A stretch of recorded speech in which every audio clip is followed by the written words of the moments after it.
To be a Steeler is to consider others before you consider yourself. To protect your brother even from himself.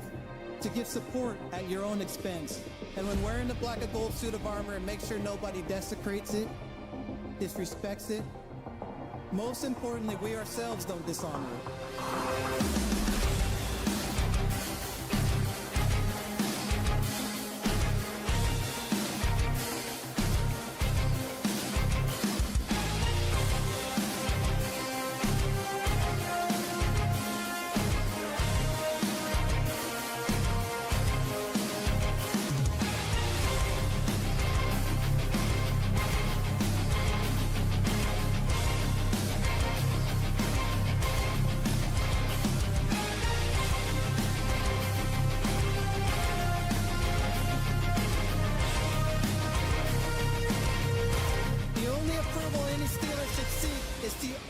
Approval from previous legends who have donned the black and gold.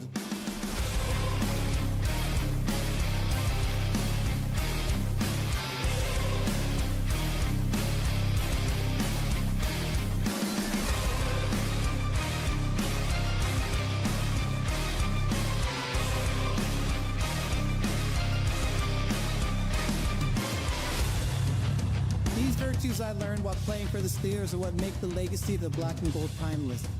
They are passed down in the locker room from the steel curtain to anyone who valiantly wears the black and gold. Creating a brotherhood that is deeper than money, business, and winning. To be a Steeler is to consider others before you consider yourself.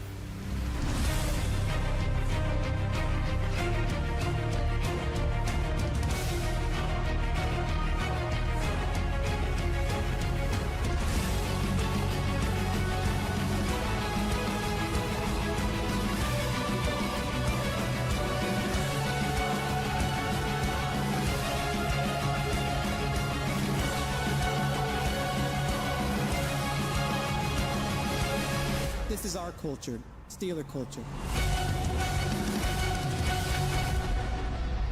Now, here are your hosts, Rob and Dan, the Steel Twins.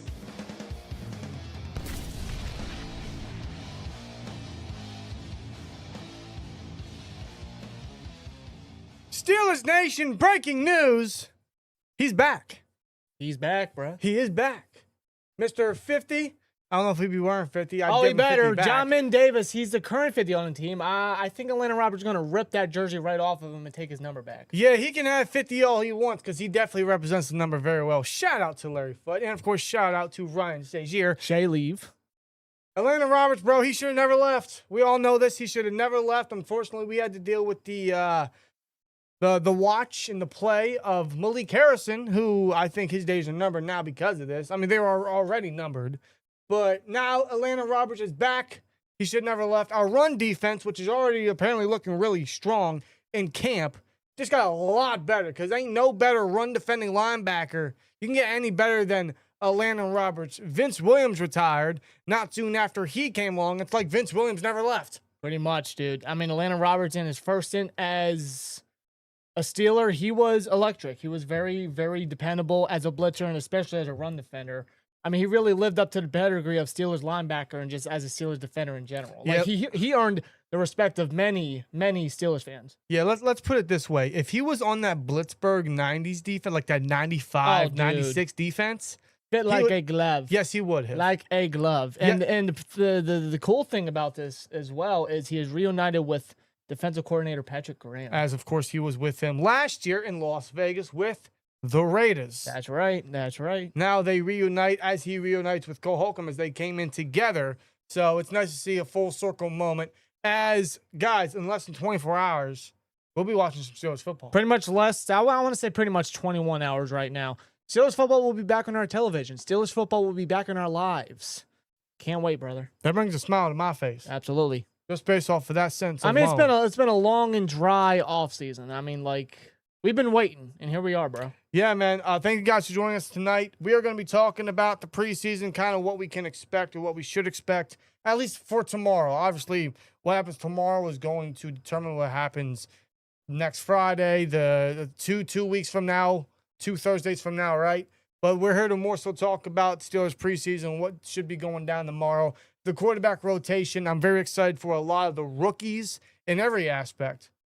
And that defense, Patrick Graham, his first real game as DC, what's he going to implement? What disguises he's going to show? Yeah, just small glimpses of the change on the defense and what the players can do about it. Same with the offense as well, like Mike McCarthy's input and kind of difference of what we can expect from the offense instead of the same old stank and staleness of the offense. Maybe we see some freshness along the offensive side of the football. Hopefully. I mean, there's been a lot of talk from Steelers media about how clunky they've been, and Mike McCarthy even admitted it's like, yeah, there's been a lot of issues, more than we would like at this stage. Yeah, a lot of sloppy performances coming out of training camp, but hopefully that's just a practice sort of thing. They're getting out now. Hopefully it doesn't transition throughout preseason. I'm just glad preseason's coming upon us.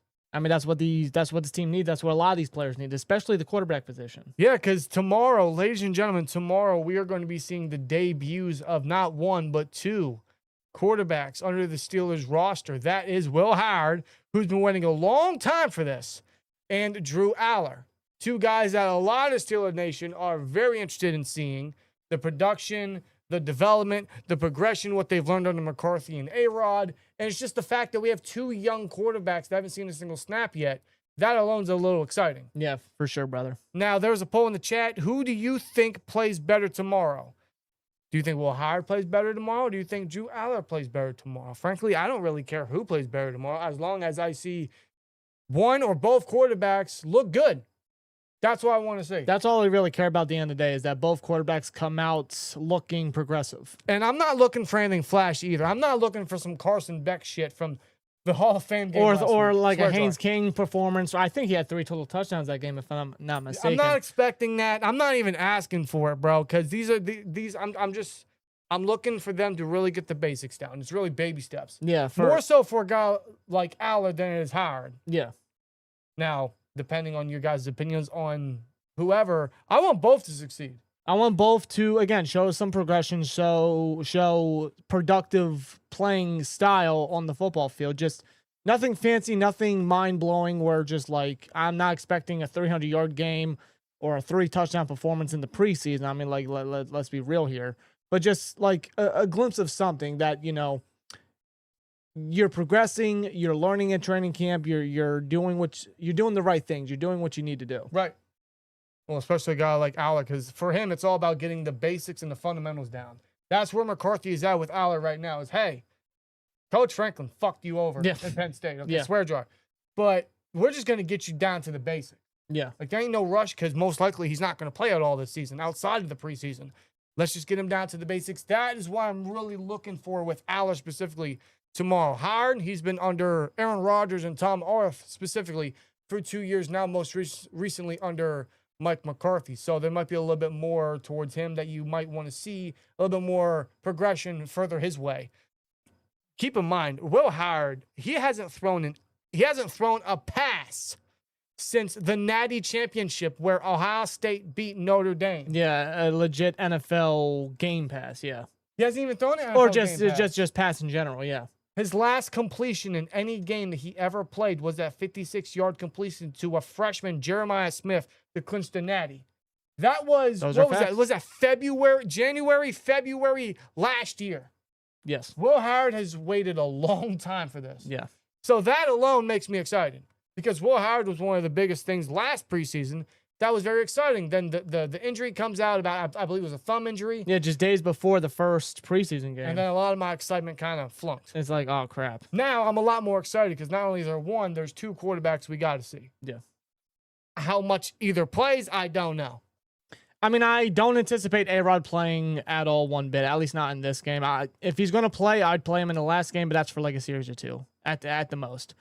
I would anticipate Mason to get the start, but I would give him maybe, same with A-Rod, like 1 to 2, maybe 3 reps. A-Rod should not play tomorrow. I'm not saying A-Rod should. I know. I'm saying Mason, like what I said about A-Rod, should get about a series or two. I don't even think Mason should play tomorrow. Listen, no, I'm right there with you, but I'm saying I do think Mason does play. I think they throw him out there, but he shouldn't get a lot of reps. I don't think he needs to because we know what to expect from Mason Rudolph. Right. Howard and Allar, they need the reps. They need the majority of the game for basically the entirety of preseason. If it was up to me, if I was Coach McCarthy, I'm putting Howard in the first half and then Allar second half. Now, I would imagine, like Rob stated, Mason's going to play a series or two. Then Will Howard will play out the rest of the first half, and then Drew Allar will get all the second half. Yeah. And then perhaps next Friday, week 2 of preseason, maybe they swap that, because at that point, Will Howard will be playing with the twos, as that's pretty much who he's been working with mostly in training camp. That's where his camaraderie and his communication is with much of those targets. I want to see Allar get just a little bit of that as we go further into preseason. It won't be tomorrow, but hopefully the next coming weeks. Yeah, for sure. I mean, that's something to look out for the entirety of preseason. But it's just a progression that these quarterbacks need. It's the reps that they have to get under their belt. And with Allar, you said it earlier, you know, like there's no rush with him. The Steelers and Mike McCarthy specifically, they're going to be extremely patient when it comes to Allar, because he's a young prospect at the quarterback position that does carry potential, does have a rocket of an arm. He just needs some serious development. They're going to be patient with him, and they're going to basically make sure he gets the footwork down and really work on the basics. For Howard, he's got a year under his belt in the NFL, but he hasn't thrown a pass yet. Right. But he has sat behind Aaron Rodgers. He's learned from him and Tom Arthur, our quarterback coach. And you said in a recent video of ours that the only real guys that are really going to know how far Howard's development has been is both A-Rod and Tom Arthur, because of what he did in his rookie season in camp specifically. Because those are the two guys that are highly monitoring Will Howard from year 1 to year 2. Yeah, so that's going to be interesting to really look for. Right, because obviously Tomlin's gone. Much of the offensive staff last year's gone. So the two most important components of Will Howard's development are A-Rod and Arth. Yeah. So they, out of everybody, can tell the difference. Yeah, but for both quarterbacks, Howard and Allar, it's going to be really interesting, especially tomorrow night when it comes to them playing the Packers at Heinz Field. But the entirety of preseason, they need the reps, they need the action. I look forward to seeing what they both do, and hopefully both of them show some really good progression. Right. Now, by the way, I do want to say, on a side note, completely unrelated, I really do think this game would fit better in Lambeau. Because of the Packers? Because of the Packers, because of McCarthy, and this is A-Rod's last year. I see what you mean there. This is A-Rod's last year, so I think A-Rod even said it most recently. He's like, yeah, I wish this was in Lambeau so he could go back home, essentially, and see everything. Sure. Like one last time. Especially since the week 1 opener is actually in Pittsburgh at Heinz Field against the Falcons. So McCarthy's first official game as Steelers head coach would be back where he grew up in Pittsburgh. But, I mean, like, the NFL scheduling is just what it is. I do want to say that as a side note. I'm never going to deter away from a home game. But Steelers got 2 for preseason. Yes, 2 in a row, actually. Yeah, and then they closed out against the Bills, right? Yeah, in the new Hallmark Stadium, the new Bill Stadium. It's weird. Yeah, I don't. Them in a dome just doesn't feel right. It doesn't look right. Let's get into the chat. Shout out to the chat. Appreciate y'all for joining us tonight. As you guys know, we'll be live tomorrow for our first watch-along, watch party, live reaction, whatever you want to call it, for the 2026 Steelers season. What jersey do you plan on wearing tomorrow? I've been thinking about that all week. I don't know. My first thought was, let me go with Mason. You know, it's funny. I was tempted to wear a Mason jersey again. But my second thought is, you know what? Heath Miller? Because that's my most comfortable jersey. It's a Reebok. Yeah, I mean, Reebok is some good stuff. But I'm also highly thinking Heinz. Heinz Ward? Because Heinz is my guy. Yeah. I don't know. I considered Mason. I considered Boswell. I considered Troy, of course. I don't know. I really haven't decided yet. Yeah, it's going to be like a last-minute decision. It's really. It's pretty much, you know, you'll find out when we go live. Only a game-time decision. Yeah, but like, what jerseys you guys going to wear tomorrow night? Yeah, let us know in the live chat. We're going to get to you guys here. Rob in the chat says, might get hate just saying I like Allar more than Will Howard. There's nothing wrong with that because I personally think Allar has a higher ceiling than Howard. It's debatable. I mean, if that's your opinion, then you're entitled to it. Now, who'd I like better coming out of college? Howard. Because Allar wasn't a good college quarterback, which wasn't his fault. I'm hoping there's a lot of the negatives that we saw at Penn State, which there was a lot of them. I'm hoping some of that is really a lot better. Most of it just being just decision-making or footwork or reading accuracy as well, too. Well, I honestly think that could come with time. Again, I'm not looking for anything flashy. I just want him to get the basics down. Yeah, that's true. That's fair. Go through your progressions, read a defense, post-snap, make smart decisions. Don't hold on to the ball too long.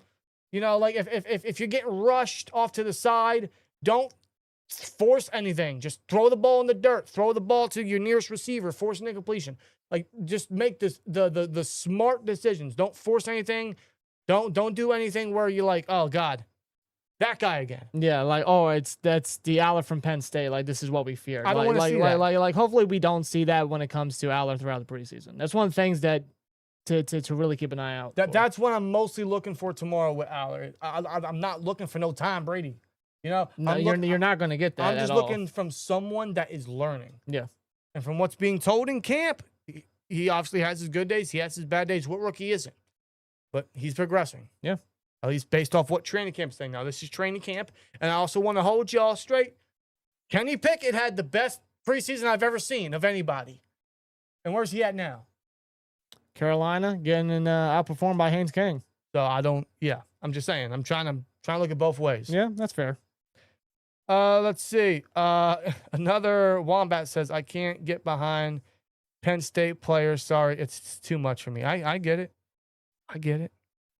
Are you talking quarterbacks specifically, like Penn State quarterbacks? Because like their resume for quarterbacks is it's pretty terrible. As we know, if there's two positions that they really know how to develop, maybe actually three, because they really just breed running backs. Yeah, it's like, of course, they breed running backs. They breed defensive backs for the most part. Most recently, Steelers have two of them, Brisker and JPJ, and obviously the edge rush position, because they just have studs coming out of that school. Yeah, it's unbelievable.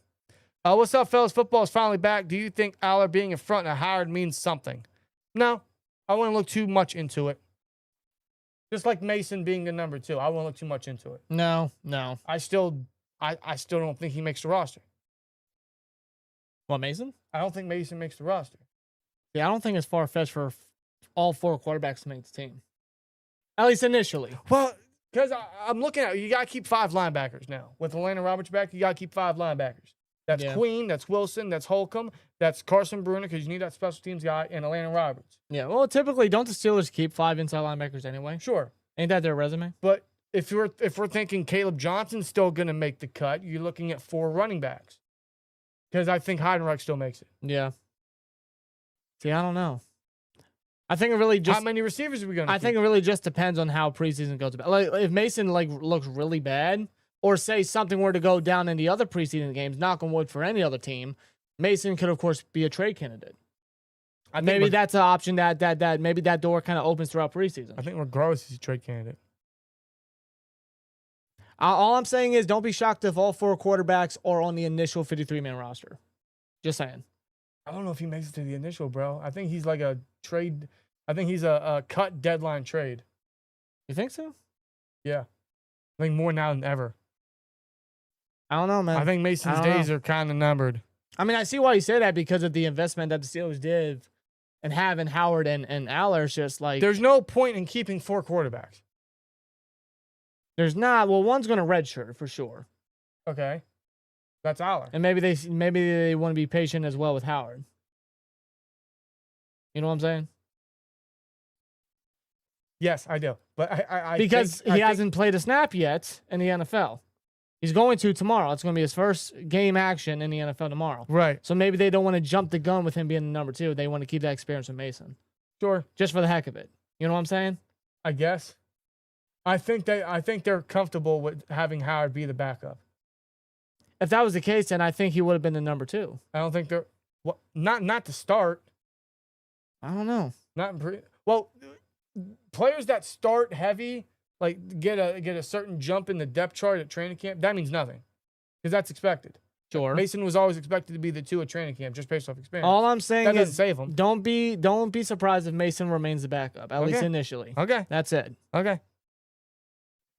Because you kind of see the tendency with McCarthy, he doesn't rush the players. He really takes their time with them. That's all I'm saying. Okay, listen, we dealt with that so many years with Tomlin. I get it. Tired of holding these guys back. Play them. I'm just trying to think outside the box because, again, Howard has not played yet. So you really got to see how he is when it comes to preseason action at the very least. Well, I'll also mention this. McCarthy has given Mason a ton of praise. A lot of praise. So a ton of praise. So, I just don't see them keeping 4 quarterbacks. I mean, it's not like it has happened before. I think it happened like way back in the 90s, but I think like it's been a long time. That was the 90s. Yes, it was the 90s, but but still, nonetheless, it's like just throwing it out there. Not far-fetched. Oh, God. What's up, chat? How you guys doing? Still Maddox says, what's up? How you doing? Tyrone's in the chat. Somber's in the chat. What's good, man? He says, I'll guess Howard since he'll most likely be playing with the two. So he thinks Howard plays better than Allar. Probably, yeah, because he is playing with the two. I mean, that's of course going to be the debate pretty much throughout all preseason. Is like, you know, everyone's opinion of Run the ball! That's Lord loud above. as hell. Shout out to 2K Easy with a $4.99. Oh, God, we got membership in here. Vegas gifted 10 memberships. 10 memberships. Yeah, that might get annoying. Is there a way to mute? There is actually. Can you hit the mute button? I'll hit the mute button. Okay, there For we now, go. I got to remember to turn it back on. Well, it's a good 3 times by Tomlin to say it because the last 3 seasons we've had, yeah, it just didn't end right. Vegas SJG. Did I say that right? He gifted 10 memberships. Shout out to Vegas, dog. So Thank you. all these people in the chat getting memberships, you guys are now STN members for at least a month, which gives you guys exclusive emotes in the chat. So perfect timing. Big time. Perfect timing. And yes, we did get 2K Easy with a 4.99. Says, hey guys, hope all is well. I got a Steelers tat above heart end of July. Black Hey. circle Steelers logo with dad where it says Steelers RIP Pops. That's awesome, man. That's a hell of a tat, bro. Hell yeah. I love that. And, you know, I don't have any tattoos. I'm not against it at all. I ain't going to lie to you. It's crossed my mind because for personal reasons. Yes. Something in regards to the Steelers, something in regards to family. Yeah, I mean, I'm kind of right there with you. It's just like, you know, maybe now is not the right time, but, you know, like, I don't close the door on anything. You know what I'm saying? I haven't pulled the trigger yet, but it's definitely been a thought. But I think that's awesome, man. Represent your team, represent your Pops. That's awesome. Shout out to you, man.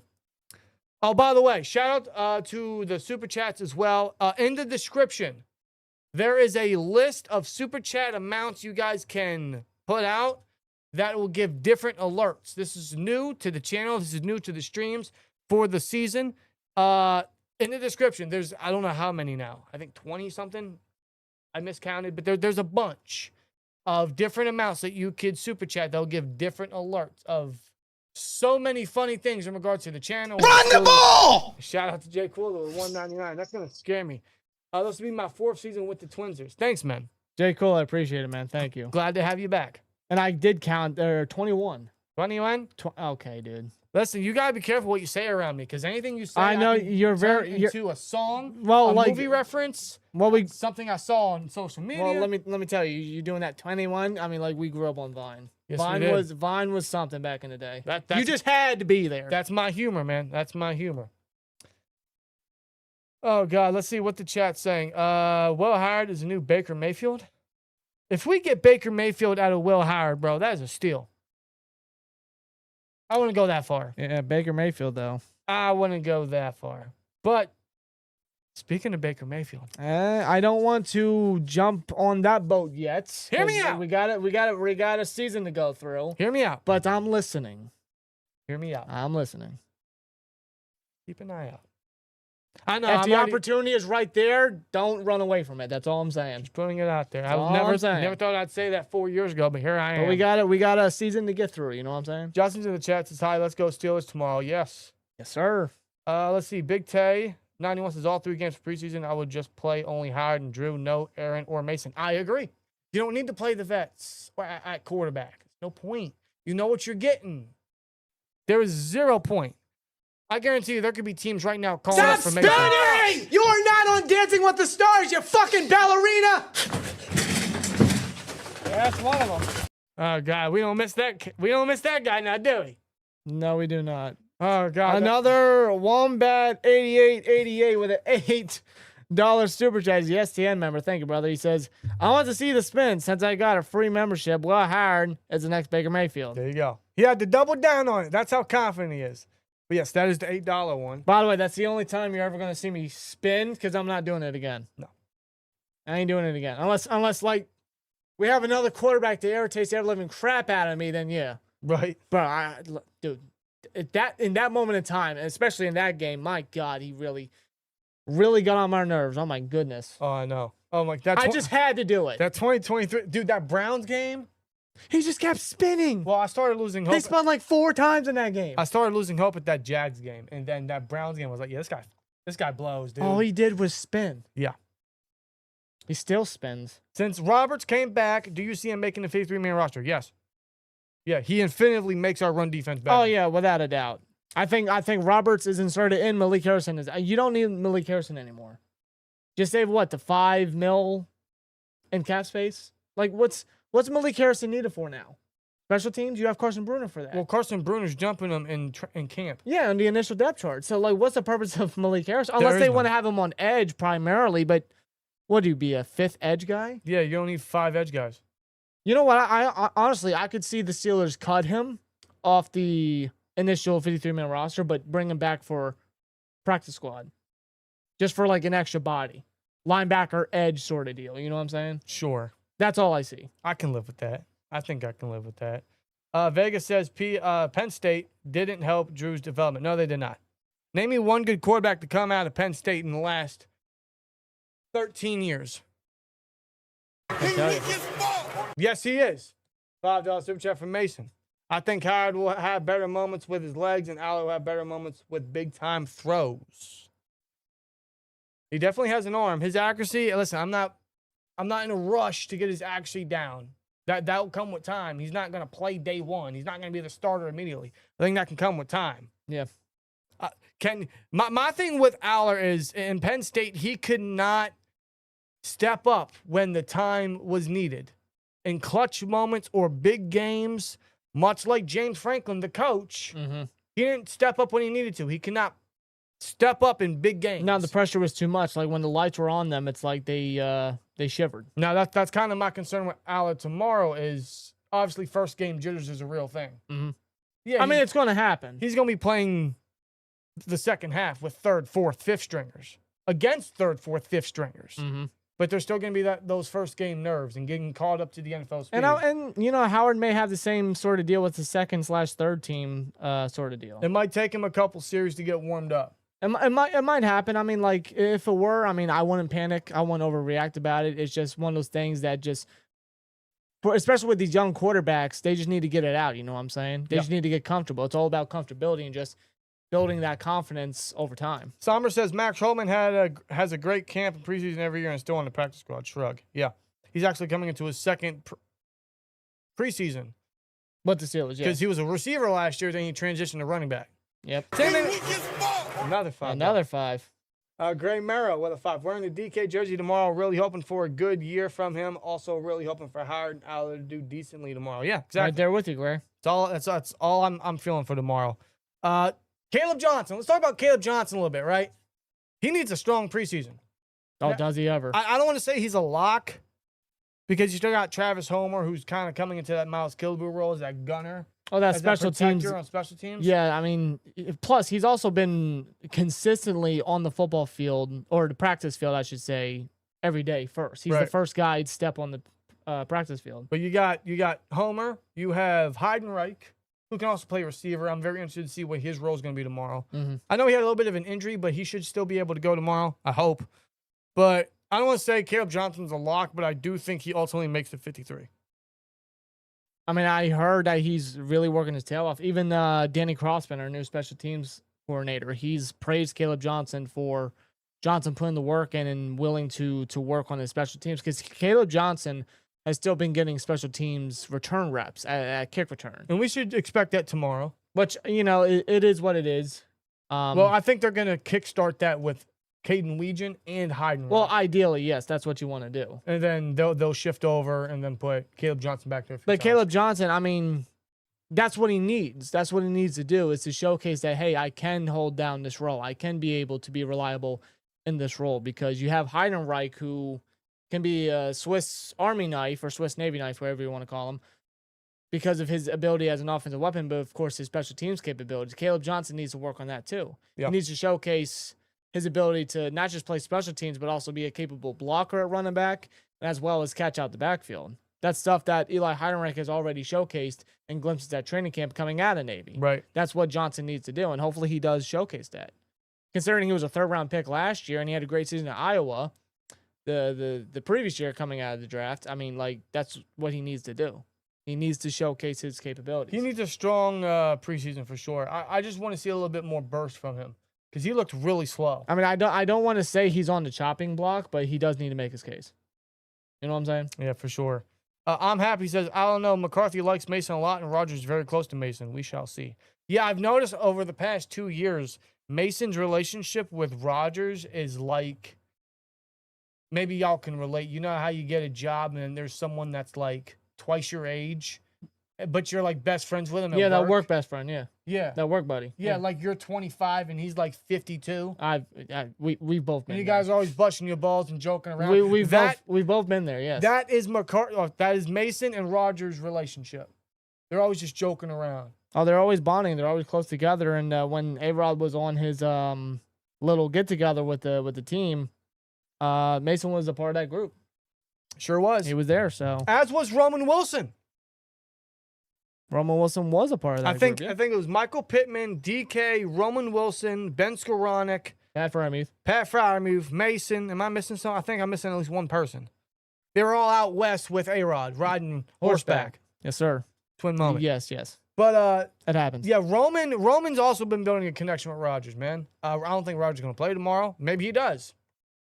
I wouldn't. I doubt it. At least not in the first preseason game. But regardless, Roman, he's going to get a big opportunity tomorrow. Him and Jeremy Bernard are probably going to be the starters along with Mason to start the game. Yeah, I would imagine they're going to be wide receiver 1 and 2 because Pittman and Metcalf, according to Rodgers, they have injuries, but they're like very, very minor. They're just pretty much beat up from training camp, so I wouldn't worry too much about it. But it's just the fact that they're veterans and they don't really need to play the first preseason game. No, they don't. really don't. So give those reps to Roman Wilson and Jeremy Bernard, who've both been standing out in training camp and just been progressing, especially a guy like Roman Wilson, somebody that was a healthy scratch toward the tail end of last year, and basically the majority of his reps was, unfortunately, garbage time, and it just wasn't working well for Roman Wilson in the second year. His first 2 years have not been a great start. It's no secret about that. Right. But Roman Wilson, I mean, he's gotten a lot of praise from Metcalf, from A-Rod, from McCarthy. McCarthy himself has said that he sat down with Roman and said this is going to be a clean slate,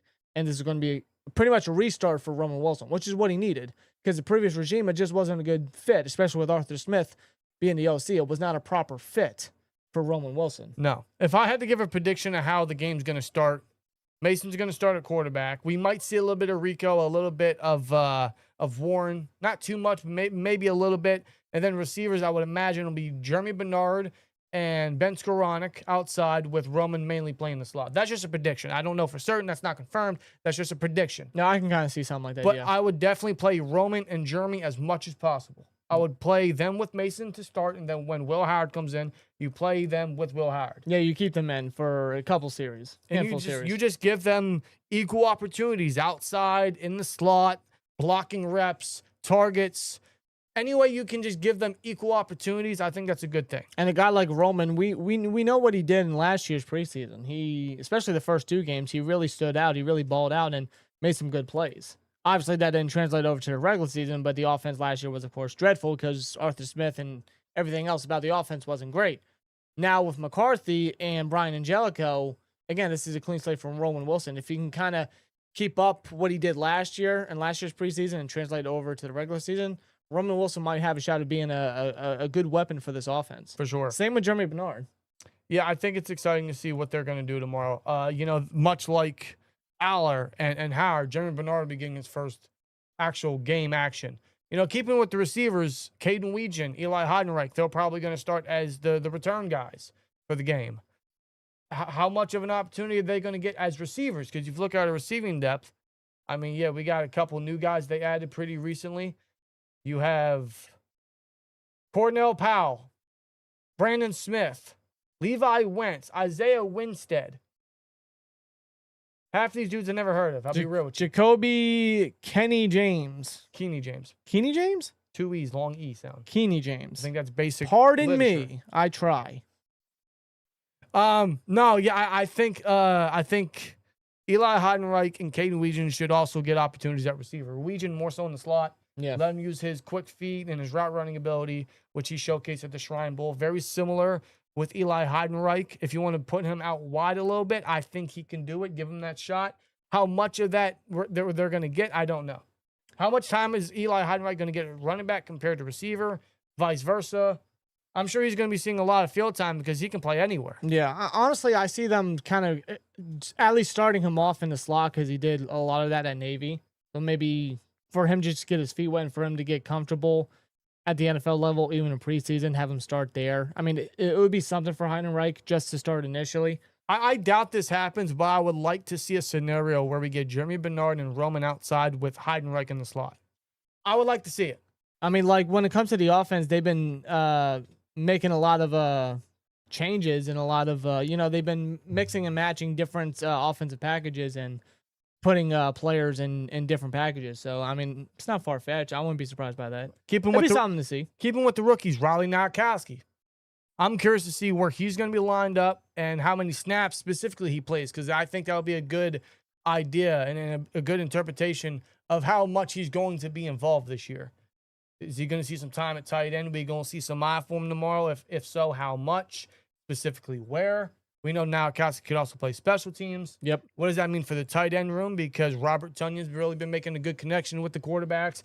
Clearly he has history with Aaron Rodgers. He's a trusted guy. Yep. For him. So especially for that tight end 3 position. It's up for grabs for anybody there. That might give him just a bit of an edge for that spot. And a capable blocker at that too. Yes. So there you go. Expect to see a little bit of him tomorrow. And of course, the offensive line. I'd play everybody. Anybody that is ready to go and is healthy, Maxi Honchor included, should absolutely play. As a matter of fact, I'm glad you mentioned Maxi Honchor because McCarthy pretty much stated that he's almost certainly out for the game. The Honchor? Yes. So it doesn't appear. Yeah, I know, swear jar. It doesn't appear that Honchor is going to be playing, at least in the first preseason game. I don't really find that as a big deal. It sucks. It does, because I was looking forward to seeing how Honchor would perform in his first game. I blame Danhausen. You think it's Danhausen's fault? Bro, he put a curse on our first-round picks, 100%. Well, something did. I don't know, but nonetheless, it's the Steelers being precautious. That's what it is at the end of the day. That's what it is at the end of the day. They're going to take their time. They're going to be precautious and make sure that he's 100% healthy when it comes to his development and him eventually seeing playing time. Right. That's all I see it. Yeah, I guess that makes sense. Thus, well, even if Honchor was going to play or if he does play tomorrow, the initial starting offensive line was always going to consist of Fatanu, McCormick, Frazier, Spencer Anderson, and Dylan Cook, all in that order from left to right. I'd imagine that's what's going to be the case tomorrow to start the game with Mason at quarterback. And then eventually it'll be followed by Broderick, probably at left tackle, second team. But with Honchor probably out, he might switch over to right tackle, second team, either or. But you're also looking at Hoffman probably playing left guard. If it's not Hoffman playing left guard, it'll be Stephen Jones, who can also play left or right. He can also play tackle if he needs to. Ryan McCollum playing center, of course. He's a really good backup center. Now, I will mention that Jones, much like Honchor, did suffer injury, although they were both in pads, which is a good sign. But if Honchor is out, what does that mean for Stephen Jones? Yeah, I mean, like it's going to be determined for tomorrow. Well, if that's the case, then that could mean more reps for Jennings Dunker. Yep. Who initially I thought was just going to see third-team reps in this game, but he might see second-team now. I mean, he's seen second-team reps basically toward the tail end of week 2 of training camp. But he's getting that increase. He'll probably close the game out. He might play the majority of the second half. He'll play along guys like Doug Nestor, Greg Crippen, Drac Driscoll, guys like that to close out the game. So that's where he'll start. I do anticipate Doug or Dunker to get a lot of the reps for tomorrow, for preseason in general. I'm very curious to see how this line turns out, man. You know, Fatanu playing at left, McCormick playing at left. They haven't done it since college. They're, 2-3 years removed from that? So I'm be interested to see how comfortable they look over there. They did a great job on that right side last season. Yeah. Great job. Now, that chemistry, that camaraderie is being moved over to the left, which makes sense because you already know they can do it at the right side. They'll put them over at the natural side at left, protect A-Rod's blind side, every quarterback's blind side, really, because we all have right-handed quarterbacks. That's right. So that makes sense. Yeah. I'm curious to see just how much of an easy fit or easy transition that's going to be for those guys. I mean, I have no doubt that they're going to be able to smoothly transition over to the left. I mean, it's why they were selected. It's why they made the names that they were able to get selected. It's because of how dominant they played over on that left side at the college level. And just the pedigree that both players have, and just the work ethic that they bring to the offensive line. Plus, you add James Campen, who has a great resume of offensive lineman. It should be able to be a smooth transition. And it was the same thing with Dylan Cook, right? Yeah. Even though, yeah, for sure. By the way, shout out to Nathan Tucker. I just saw this 5 minutes ago. I'll replay it. He says with a $2 super chat, A-Rod giving the double bird. It officially begins tomorrow. We back, baby. Let's fucking go. Yes, sir. I'll double swear draw that. Yes, sir. But yes, that's awesome. Michael says, let's get a good look at the new defense. Yes. How much of the starting defense we'll get? TJ ain't going to play. I doubt Highsmith plays. Herbig, Jack Sawyer will probably see some time. I would play Patrick Queen and mostly Peyton Wilson at linebacker, because you want those guys to really get new with the scheme, especially a guy like Peyton Wilson. Like, we're expecting a huge jump. If he makes that huge jump, that's going to take the defense to a whole nother level. Yeah, and from what I've been hearing coming out of training camp, Peyton Wilson just looks like a different football player. Like, his angles are a lot better. He's shedding off blocks a lot better. Just his ability to make plays down to the line of scrimmage, and his run defense has really stood out big time. Yes, it has. Which is something that you want to hear, because, again, the potential is still there for Peyton Wilson. Just him coming out of NC State, and just his athletic ability, and even the comparison to Luke Kuechly coming out of NC State. You know what I'm saying? Well, Luke Kuechly, man, I mean, shout out to him. Hall of Famer. Congratulations to him. Of course. He said about Peyton Wilson coming out of NC State, like, he was really enamored by his film. Yeah, Now, caught Kuechly's eye there, yeah. 2 years removed, we really need to see Peyton Wilson make that jump, specifically in the run defense. So when I look at this defense tomorrow, I'm really looking for that, because as excited as I am for this defense this year with the new scheme and all the weapons we have and the complete edge room and the front seven just stacked as hell, my eyes are mainly on Peyton Wilson, because if he makes that jump, we got something in him. Yeah, we'll be in good hands there at the linebacker position. For sure. And Now, that's just what he needs was Patrick Graham to kind of help him that. And if he showcases that in the preseason, then hell yeah. if he can make that jump, especially as that run defender, he'll see the majority of the snaps for sure. Because, as long as he stays healthy, Patrick Queen's going to be the green dot, and he'll see 100% of the snaps. Yeah. That's not going to change. I mean, both linebackers, Queen and Wilson, they've showcased their availability on the football field. Yes. Just the playing consistency just hasn't been there. That could be, from them, of course, but then again, like the coaching scheme last year or just under Tomlin was just stale. Right. You know what I'm saying? Well, you got to give everybody a second chance now on this defense with a new scheme. Oh, because that scheme was so outdated. Well, just look at Watt and just how often he's been moved around and utilized in the plays he's been making. Even blitzing down the middle. You know what I'm saying? Right. It's like everyone just feels like they're flourishing. It sounds like they're flourishing. Like finally the ball and chain is off of them. They're no longer stationary. Was it Patrick Queen? Was it Patrick Queen? Someone on the defense was on someone's podcast, and he said, "Yeah, now we feel free." Like there's more. Somebody said that? I didn't hear that. I could have sworn it was Patrick Queen. I don't want to put words in his mouth, but I could have sworn it was Patrick Queen. And then, well, considering we're paying him how much money, and he could be in line for an extension, that's yet to be determined. But you're paying him all this money. You expect Patrick Queen to kind of be the Patrick Queen, the Raven Patrick Queen in his last year. It was yesterday. Patrick Queen on the Debo and Joe show. Debo and Joe. He said, we're allowed to play free now. So it's like everyone on the defense knows, hey, I can do this, I can do that. The scheme is being boosted and schemed around my positives instead of me trying to fit an outdated system that would have worked 30 years ago. And not to bring it up, but what Minka said on the Pivot podcast. I miss Minka, man. So do I. I mean, like, if there's one player that I would like to see be utilized and see how he would be under Patrick Graham, it's him. It's Minka Fitzpatrick. But he's with the Jets. Yes, he is. God bless him. Now our safety room. Now there will be no Ramsey. There will be no JPJ tomorrow because they're clearly still on the pup. Elliott might play. I don't want to know. I'm not sure. I don't think he plays at least the first one. Okay. Because I think throughout training camp, they've been very precautious about his recovery, kind of slowly implementing him back with the team drills. Well, in that case, Brisker should start tomorrow. If not, we're going to see Robert Spears-Jennings get first-team reps alongside Rashawn Jennings. We'll see Sebastian Castro out at safety, obviously. Yep. At corner, Jamel Dean might play. Again, I don't know. I don't know how they want to ease in the new bodies like Rico and Pittman and some of the rookies, right?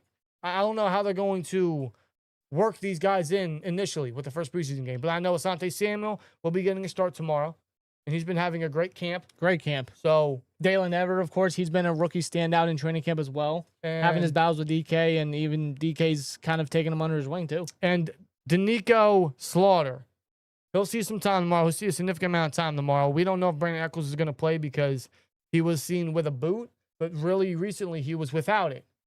Okay, so that could be a green arrow for him to potentially play. But again, when it comes to players with injuries, McCarthy and the coaches, they like to be extremely precautious about that sort of stuff. So they may be patient about him and may just wait till week 2 of preseason to play Eccles. And just give those reps to a guy like Slaughter. We're not doing any tackling, but there sure are a lot of injuries.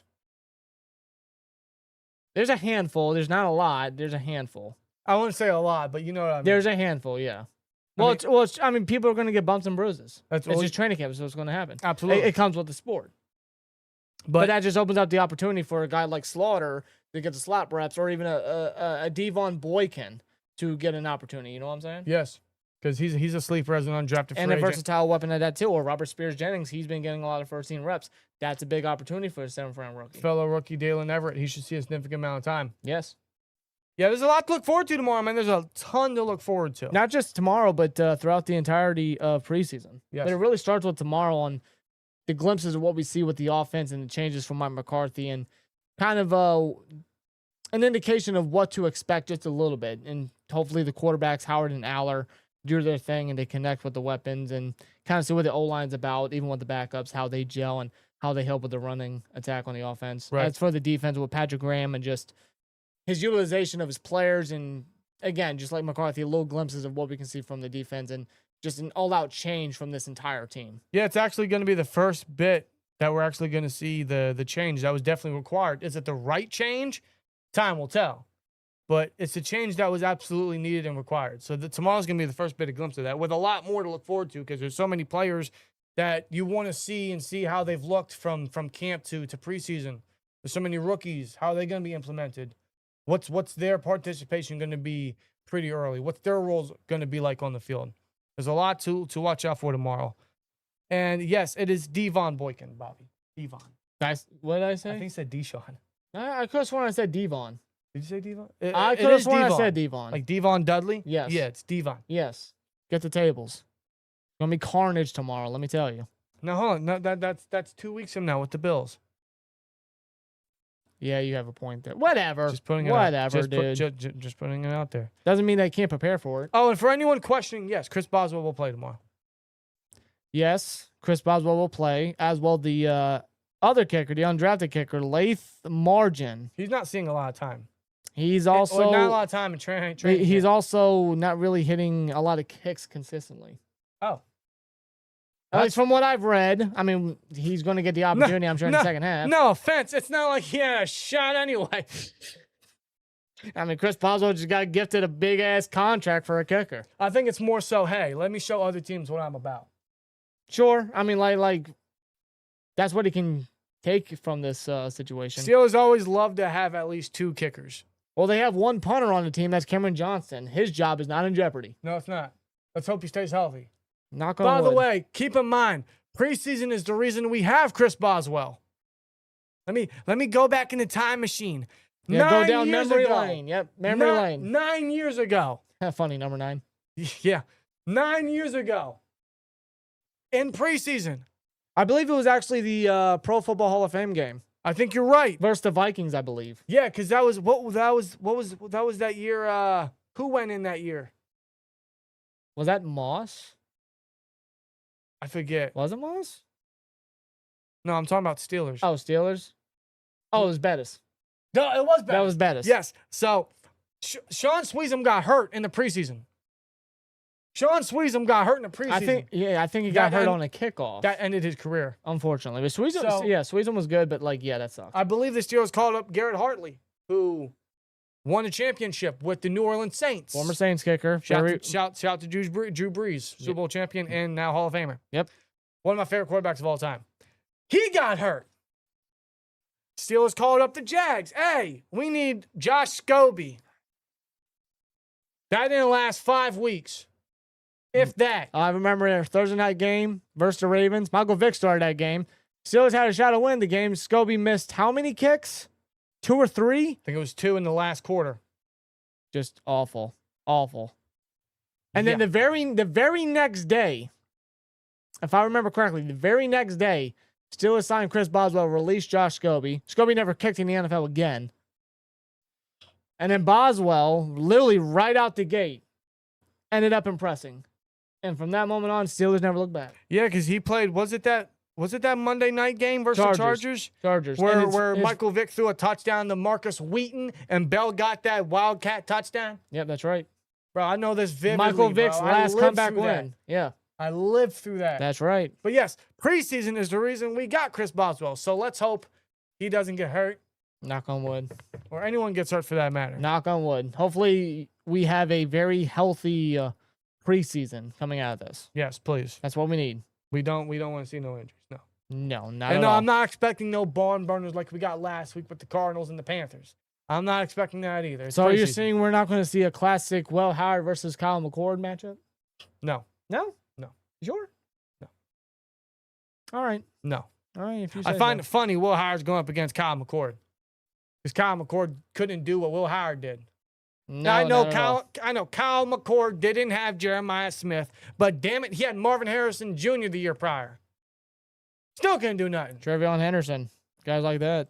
Oh, Kyle McCord went on to go to Syracuse and lead the NCAA in passing yards because he threw the ball 600 times. You know what he also did versus Pitt? I think he threw like 3 pick sixes. Yeah. Jesus. I think he threw like 5 interceptions in total in that game. Not good. Oof. By the way, I totally did not realize that Kyle McCord was a Packer until I made the thumbnail for the game. No, I had no idea. I was like, wow, that's perfect. Yeah, Kyle McCord, he actually went undrafted. Actually, he? no, he didn't. I'm wrong. Wait. No, 6th round pick out of the Eagles last year. My fault. But he's not there no more. No. He's a Packer. They still got Tanner McGee, right? Yes. Tanner McGee's the backup to Hurts. Remember those trade rumors? Or the trade suggestions? Yeah. Hey, let's trade Nick Herbig for Tanner McGee. Who the hell thought that was a good idea? Somebody from ESPN. Wow. Jordan Shepard says, I like Schweizum. Schweizum was great. Schweizum was clutch. He was very reliable. Oh, very, very good. Like after the Jeff Reed days, he came in. He was very reliable. Never had an issue. Good old number 6, man. Hell yeah. Yeah. Vegas says Boz was scared he was going to have to wash Debo's back if he missed. I did remember that story. Yeah. Boswell told that story. I think he told that on Kuntz's podcast. Debo has some great stories, or you hear great stories about Debo. One of my favorites is what Travis Kelce said about Debo. It was when they were playing, I forget what game it was. I want to say it was our last playoff win, but it could have been during the season. Either or, Travis Kelce was blocking Debo, and Kelsey's talking shit. Of course he is. He's like, I got a block on you, and Debo's just staring at him. Debo has a visor, Yeah. and he's just staring at him. Yeah. And Debo's not moving. His face ain't moving. He ain't making a face. He's just looking at you. Yeah. Like Debo. When Debo. Debo has his target on you, you're lucky to make it out of there alive. So it was like the next couple plays, Debo gave him the old hit that he gave to Josh Cribbs versus the Browns. Not that electric. He's probably getting kicked out of the league if he did that at that time. But he gave him a receipt. Yeah. And Kelsey's like, he shit. let him know. Yeah, he let him know. Like, hey. Because Kelsey got up and started falling down like a cartoon. Mm-hmm. Keep in mind, that was Debo in his final years. Well, Debo, he's still in great shape. He could probably still lay the hammer in the NFL. He wanted at least one hit. At the very least, one hit. Probably. You don't mess with Debo, dude. I'd put money on it. You don't mess with Debo. It's like, when you see certain legends, you're like, wow, they could still play. Like every time we see Mel Blount in that cowboy hat, he probably could still play. He wouldn't get away with a lot of the shit he did back then, but he could still play. Oh, they made a rule after him. I know. Why? Yeah, they did the Mel Blount rule. The many rules that So like pass interference exists. That's why the many rules that the NFL made because of the Steelers back then. Yeah, Purple Yeti pack. That Michael Vick year was kind of fun, not gonna lie. 2015 was kind of fun. I didn't like the Landry Jones part of it, but it was kind of fun. Dude, the end of the season, man. The end of the season when we needed the Bills. No. Yeah, we needed the Bills to beat the Jets. That Jets year where they had Brandon Marshall and Eric Decker, Chris dude. Ivory. Chris Ivory. Ryan Fitzpatrick was their quarterback. And it was either the Steelers or the Jets that were going to get the sixth and final seed. Yep. We needed the Bills to make a miracle, and they did. Yeah, Rex Ryan said, haha, fuck you, Jets.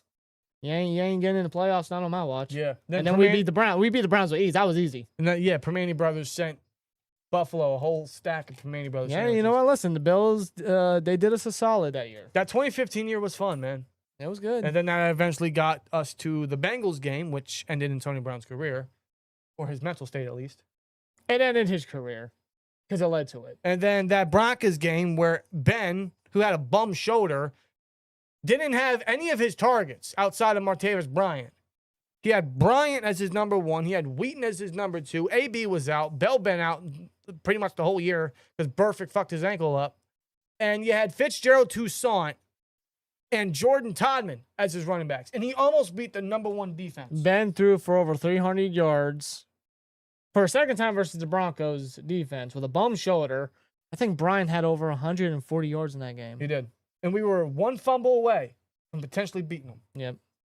That's where Fumble Fitz comes into play. Yes, and yes, that is actually a super chat. I don't encourage you to use it, but it's there if you want to just torture us. Now you influenced them.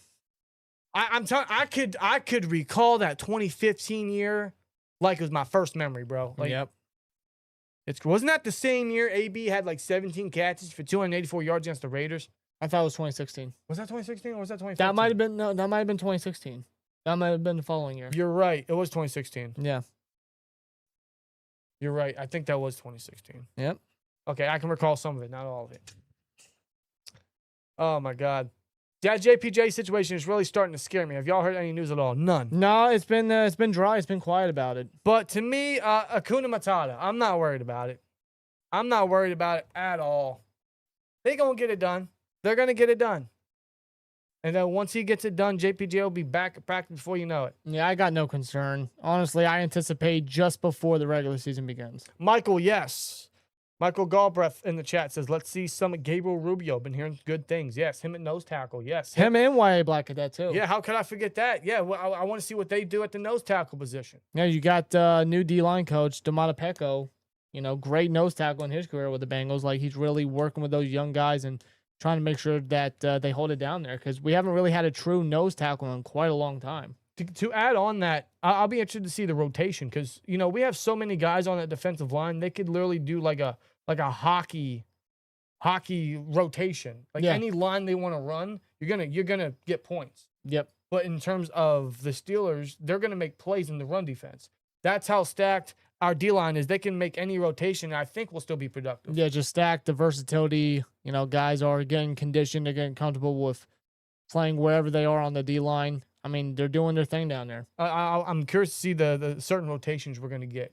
I mean, just the depth is just very stacked, very reliable. A lot of young guys are that too. You kind of see the future of what the vision of what they're trying to do for the future of the D-line. Yeah.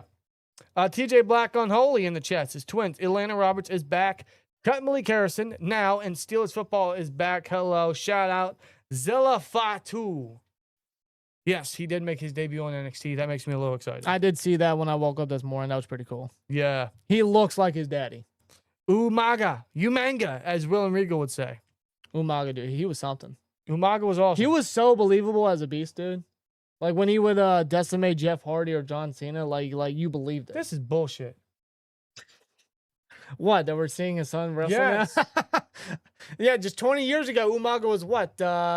Intercontinental champion. Dude, this is crazy. He was Intercontinental champion, we're decimating Ric Flair. We're getting to an age that the dudes we watch growing up, their kids are now playing, or anywhere you watch entertainment, they're there. Yeah. Like just what? Almost pretty much in any sport at that, yeah. Like what? For us, it's football and pro wrestling. Yep. That doesn't make sense to me. It's just like time's moving on too fast. Yep. It's just crazy. Yeah, it's just how it is, bro. It really is. Like that makes me feel older than I am. And we're about to get closer to 30. Like this sucks. We're not that close. No, But we're getting close, sir. we're pretty much at the edge of it. Yeah, let's just say that. We're pretty much at the age where running backs kind of Fall off. disappear. Yeah. Kind of disappear in the NFL. Let's just say that. Marshall History says you saw the Steelers just brought back Landon Roberts, right? Yes, Yes, sir. we did. In Yes, fact, sir. I believe I still have it up here. Bada bing, bada boom, bada sham. There it is. Love it. I remember earlier in the offseason, we were saying, like cut Malik Harrison. There's not really any point keeping them. Save whatever capital and bring back Roberts to have him replace and help the run defense. And voila, they do it pretty much just before preseason. Yes. Yes. I'm glad they brought him back. Awesome. Just one of those things, like it just makes all the sense in the world, doesn't I'm it? actually surprised he was still a free agent for this time. I know he's 32 right now. He He's might 32, be yeah. 33, but nonetheless, like he's still a very capable run defender. Well, Just you look football at- player in general. You look at He's a good leader at that too. You look at Bobby Wagner. He's still out there. I think he's a free agent now, but he was still out there playing every snap for the Commanders last year, right? You look at Jamal Adams. I could have sworn this dude was out the league. Where the hell is he at now? Honestly, I think he's still with the Raiders. is he? Bro, he I was gotta an check. every game starter. I think every game, if not the majority of the games, for Patrick Graham last year with the Raiders. Jamal Adams. I could have sworn he was out the league 3 years ago. Jamal Adams is a Oh, Viking. he got signed to the Vikings. He's a Viking. So Brian crazy Flores now has another weapon. It's crazy to me, man. Tyrone says 2016 season when I became a fan of you guys. Been here ever since. Tyrone, thank you. Appreciate it, Tyrone. 2016. That was 10 years ago. That was 10 years ago. Yes, it was. God, fastest 10 years of my life. Mm-hmm. Wow. Appreciate it, man. That's long-term support. You're an OG over here, Ty. A legit OG. Appreciate it, dog. Still, Laurel says I'll be curious to see how often we even utilize a nose tackle this year. I'd imagine pretty often. Well, if the idea is to stop the run, then yeah, that's what you want to do. Well, he also likes to run a lot of nickel and dime, does Graham. That's true. That's true. So if you're running like 5, 6 defensive backs, you're really rushing probably 4 at the time. Mostly. Yeah. Unless you run a blitz. I don't know. Patrick Graham, from what we've heard out of training camp, he's really implementing a lot of like disguises with his packages and Yep. a lot of blitzes that too. So He loves his third down blitzes. he do. He's got a ton of weapons he can use too. Jamie says 1974 I really became a fan. 1974. That was the year of that great draft class too. Yes, it was. 5 Hall of Famers. 5. You're never gonna see another draft class like that. Where's Booker T when you need him? God. Yeah, we became fans about what 2017? No, 2007. Round 7. 2007 is the year before Super Bowl 43. Yep. 2007 is really when I started garnering a memory. Like I started actually vividly remembering stuff. I don't know why 2007 just kind of pops out to me. Like it's when 2007 was a fun year for us. I think that's when I really grew a conscience. Well, that's what it is. Like when you finally gain conscience, it's just like boom. Like, wow, what is this? Yeah, a little bit. 2007 was fun though. It was a It good was a hell year. of a year, yeah. Diggs, I do remember that. Yes, I do remember that. That was heavily entertaining. If you're gonna lose, hey, Triple H, if you're gonna use celebrities, that's how you do it. Just Apparently they got a singer showing up on Raw and I don't watch the weekly programs consistently. I really don't I don't watch care it as to. much as I used to. I just kind of just chip in. Marvin Harrison Jr. was that realization for me. Yeah, right? Like Asante Samuel Jr., Joey Porter Jr., Marvin Harrison Jr. Like what? Mm-hmm. I feel like I'm missing at least 4 Oh, others. dude. Next year, Frank Gore's kid. I mean, he's not mounting much, but he's in the league. dude, Arch Manning. Like another Manning's coming into the league, yeah. Yeah. Yeah.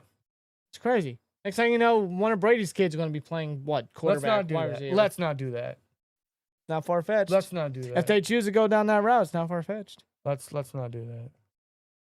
Doesn't get better after 30. I can tell you at 32. Yeah, we're about five years from that. We're going to be 5 years from Going to be. Good Lord. Jamie says been following Twins since 2018. Appreciate it, dog. I'll call you an OG. I'll call you an OG. I mean, that's when we really started kind of going full throttle with this. Yes. It's been a long run. It's been a lot of fun. Well, that 2018 season. 2017 specifically. Yeah. 2017 still gets me upset. Yep. Astro says, besides Makai Lemon, what players do you regret not getting in the draft this year? For me, it's Sony Styles. like trading up and getting them. I mean, Sony would have been great, wouldn't it? Vega. Boom. Vega. The fact that I he's can't say nothing. the fact else. that the fact that he's a Raven kind of ripped my heart out. It softens the blow of them losing Linderbaum. Let me put it that way. Sure. I really wanted Vega, dude. Yeah. I mean, I wanted Lemon, but I really wanted Vega. Now too. Vega was like toward the final days of the draft, like he was my number one of guys I wanted. Yeah. Just Vega's like the Ravens got a beast of a lineman. I'm not gonna lie to you. They got a hell of a lineman. Yeah, I hate that he's a Raven, but like I can't deny that they got a good football player. Most underrated horror wrestler, in my opinion, was the Boogeyman, bro. Yeah, I remember that. I grew up watching that. Yeah, the Boogeyman. Yeah. That was Yeah, wait, damn it, Vince. What kind of the Boogeyman? Wow. Yeah. Wow. Mm-hmm. See, as a kid that would religiously, as I still do as an adult, watch horror movies, that I don't know why I was just like that gravitated to me. The Well, worms part was gross.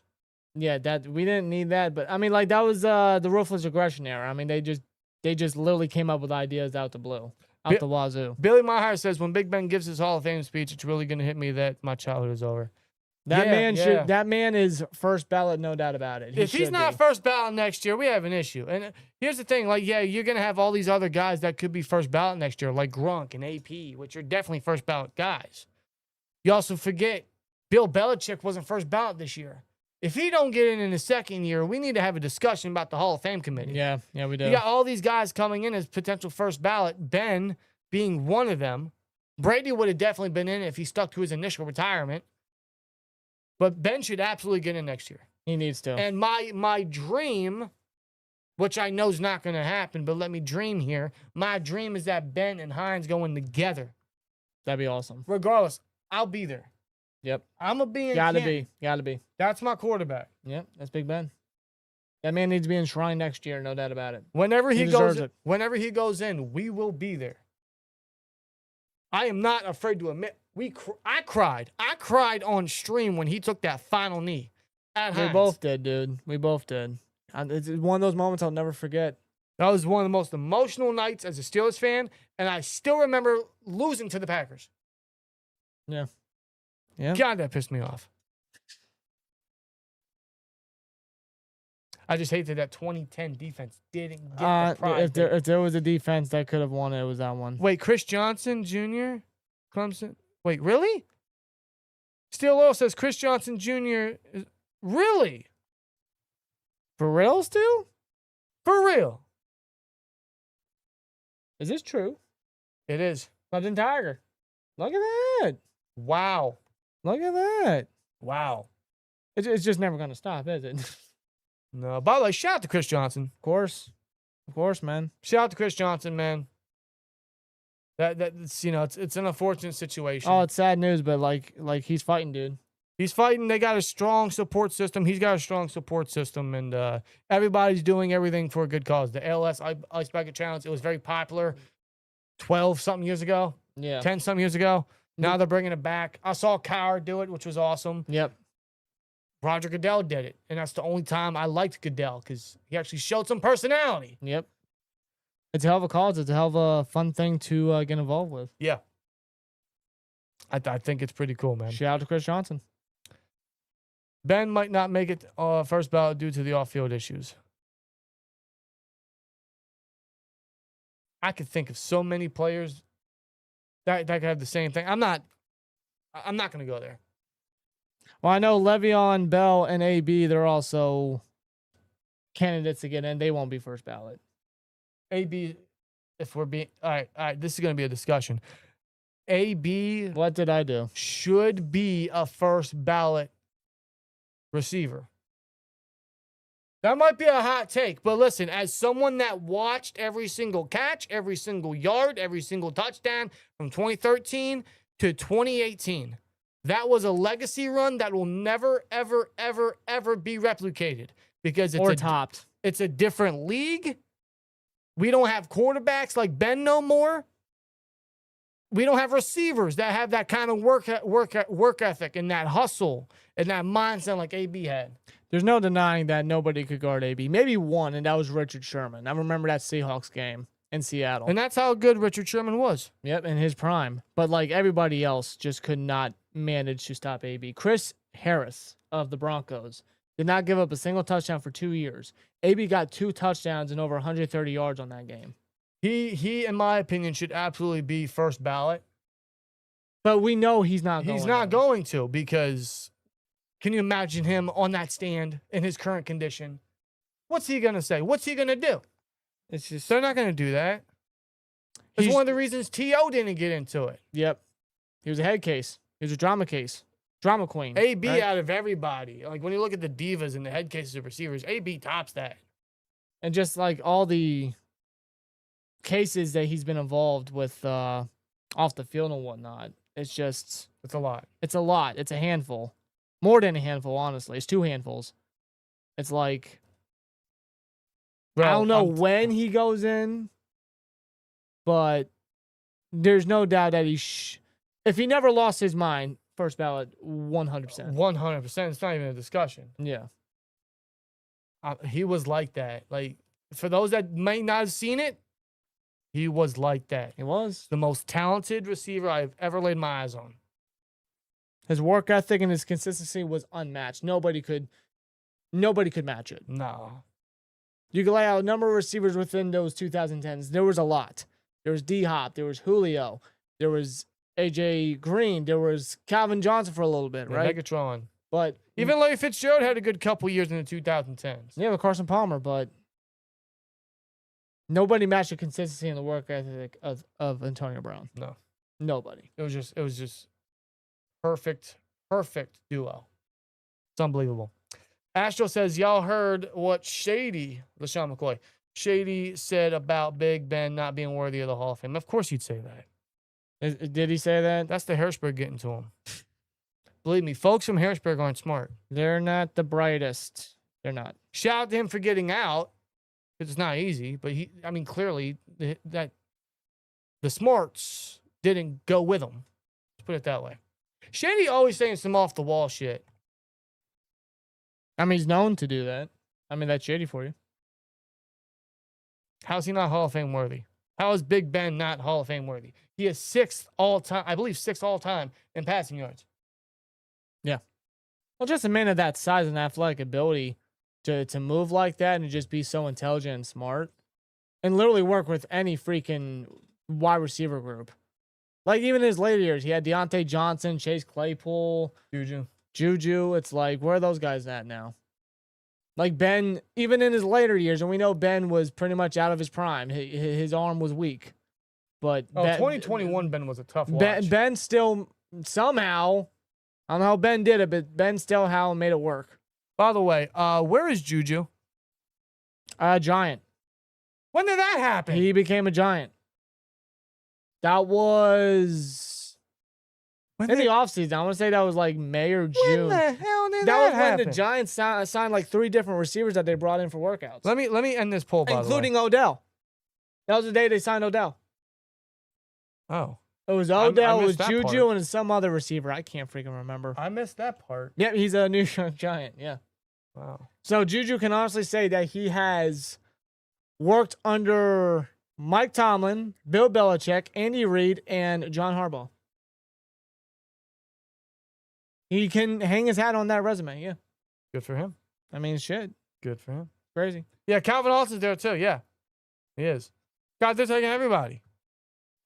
Yeah, they are. What, Harbaugh? You still got an obsession over us or something?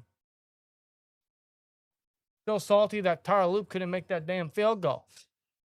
He's bringing his former Ravens back in, too. Maybe if your previous kicker wasn't such a freaking weirdo, maybe you guys would be in the playoffs or would have been to the playoffs.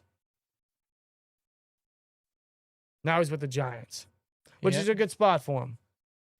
I still find it hilarious that Mike Tomlin and Week 1, the Friday night or football night in America, that it's the Giants opening against the Cowboys, and Mike Tomlin is on the pregame panel. They knew what they were doing. Which, by the way, Tomlin did a great job in his first showing. Like, I enjoyed it. Like, it's a good fit for him. Yeah, I listened back to a couple of the clips off of social media because I didn't hear it live because I was at work. But Tomlin, I mean, like just the way he comes off and just the way he talks, it's like it's no wonder why they were able to get him for the gig. It's a good fit for him. It is. It's something different for Mike Tomlin to do. I'll be curious to see what he says when we eventually get to Friday night or Sunday night football. Sunday night football, yeah. I'll be very curious to hear that. Mm-hmm. But I thought it was a good fit. I thought he did a really good job. Yep. It's a good role for him. And I'll definitely be keeping an eye out for him the remainder of the season. Because, you know, did I want him gone? Yes. Many times. But it was all professional. Like Mike Tomlin, the guy, Mike Tomlin, the human, Mike Tomlin, the leader, is one of the most beloved people in the entire sports world. So I can't hate that. It's just he needed to go. But I can still support him in other endeavors because I can also still understand and appreciate what he did as he was with the team for 19 years. Of course. Like one of those things, like you sit back and you realize it's just time. Well, it's just business at the end of the day. At the end of the day, thank you. Yeah. I can't take away what Mike Tomlin brought to the table, especially in his earlier years. I think if we put Luke Kuechly in the Hall of Fame, we should put Lev Bell in. Luke Kuechly, man. Kuechly was something different, dude. Like he played, what, 8 years? But those 8 years, man, were some of the top. His ability to play in those 8 years was just out of this world. You could say the same thing. Top-notch football. You could say the same thing about Lev Bell, because when Lev Bell was playing, he was the best back in the league. Like, when healthy, Lev Bell was the best back, and no one touched him. That's how good Lev Bell was. But clearly the longevity of it wasn't there. Same thing with Kuechly, because he ultimately retired very, very, very young. But I think it's more so a case of he had so many injuries, and he just said, you know, I'm going to hang it up. Towards the end of the season, or towards the end of his career, he had multiple injuries. He decided he was going to hang it up. But what he did in that short span of time that he played, like he won Defensive Player of the Year his second season. Yeah, after winning Rookie of the Year, Defensive Rookie of the Year. Yeah, like his impact back to back. I think this goes into the discussion about running backs, which is a completely different topic for another day. It's about the impact that they make, right? Luke Kuechly's impact as a linebacker was a lot more significant than Lev Bell's impact was as a running back, because when Bell went down, D'Angelo Williams, shout out to number 34, he stepped up and did very good. He did. When James Conner came in on 2019, he did very good. Or 2018. Both years. Yeah. He did very good. Yeah, he did. So it's just that impact. Luke Kuechly was a lot stronger. Plus, him as the green dot, and he could diagnose a play before it even happened. Oh, he was just so intelligent. He was a leader, he's a communicator, and he made plays all over the field. Left his mark in Carolina. If only Cam Newton didn't. If he dived at the football, maybe he could have won a ring as well. And yes, Luke Kuechly did have a lot to say about Peyton Wilson. Purple Yeti Pack says, I love his praise of Peyton Wilson. Yes. Yep. A lot of regard coming from someone that's regarded as one of the best linebackers in NFL history. And there's a lot. Is he the best? No. Not when Jack Lambert's available, not when Ray Lewis is available. Yeah. You know what I mean? Of course. But Kuechly, yeah, he was. I mean, that short span, I mean, he almost got, he was just shy of 1,100 career tackles, and that's in 8 years. Yeah. And that's him missing a couple games of that, too. That's just out of this world. That's insane. Like, growing up in the 2010s and watching football in the league and seeing all these unbelievable generational talents like J.J. Watt, Luke Kuechly, Julio Jones, Antonio Brown, Calvin Johnson, all these guys, right? And, of course, the quarterbacks. Like, every year, you know, you had Brady, you had Manning putting up unbelievable numbers that are still not broken yet. You had Ben in literally his prime. Like, the 2010s was Ben's prime. Like, it was a fun time. It was. Like, growing up in that, it was a fun time to watch. The Seahawks defense, right? Legion of Boom, yeah. Like, watching all that was really entertaining. Yeah, the Killer Bees, of course, with the offense. How consistent they were. Just like, it was a time, dude. It was a special time. It was a fun time growing up watching football. Now, the 2000s was just a lot. All right, here we go. Here we go. That's the new subscriber alert. Shout out to Spokey91 who just subscribed. Thank you, brother. Appreciate it. Yes, that is the new subscriber alert. Why? Because why the hell not? Why the hell not? It's Mike McCarthy. Trying to get creative with a lot of it. I agree with you on 2010s, early 2000s was the shit though, fam. Oh, I agree. Yeah, Diggs, dude. Like that was a time. That was such a different league. Like the shit they did back then. Oh, dude, they didn't hold back. They wouldn't be allowed to do They that didn't hold now. back. No, Debo get didn't kicked hold out. back. Ray Lewis didn't hold back. Brian Dawkins didn't hold back. Ryan Clark didn't hold back. Sean Taylor didn't hold back. Like, you were allowed to play like legitimate football. You could do whatever the hell you want out there. You know, when you think about you would not. Nobody held back, dude. Hines Ward being a blocking wide receiver. Keith Rivers, who remembers that hit? Yeah. That hit that Ed Reed. I think that was Monday Night Football. Hines Ward didn't hold back. No. You think Hines Ward would be able to do it in today's league, bro? The man would be out of the league in two years max because of how his play style was. You know, let's have a quick little discussion. When you think back to like that time in the NFL where those like that was football, right? Like it was a physical contact sport for a reason. They were built different back then. Mm-hmm. Who was really the last player that like embodied that in the last, let's say, 10 to 13 years? I'm going to say Cam Chancellor. Probably, yeah. I'd have to say Cam Chancellor because I can't think of anyone most recent. Because it's such a soft league now. Oh, yeah. Like players still get hurt and we still see these crazy hits, but you see the cleanest hit in the world, but because it sounds and looks bad, it's a flag. Yeah, it's such a devastating hit. And, like, the defensive back, let's say a safety, like, they're leading with the shoulder like they're supposed to. Like they want them to do. But the referee still, like, is a flag. It's like, okay, are they not allowed to play defense? Are they not allowed to do their job? What are they supposed to do? Just stop dead? Like the Jim Carrey in The Mask and freeze until the receiver catches the foot? Like, no, they got to do their job. Yeah. If they're not allowed to do their job, then why are we playing the sport then? That's why 2000s, even the early 2010s, it was different. It was like legitimate football. You just had to be there. Right. It was a lot of fun. Oh, those 2 decades alone, man. Like, I'm glad I grew up watching most of that. Mostly the 2010s because we were toddlers in the early 2000s. So I had no memory of much of it. No, but even then, seeing like the highlights and like Oh, hardest dude. hits compilations, my God. Uh-huh. Let's see. TJ Black says, Twins, have y'all seen Debo and Joe's latest video? Every defensive player had something to say about Patrick Graham, which tells me Tomlin kept that old scheme Bill left and never changed it. It was ancient. Yes, it was. That's what it was.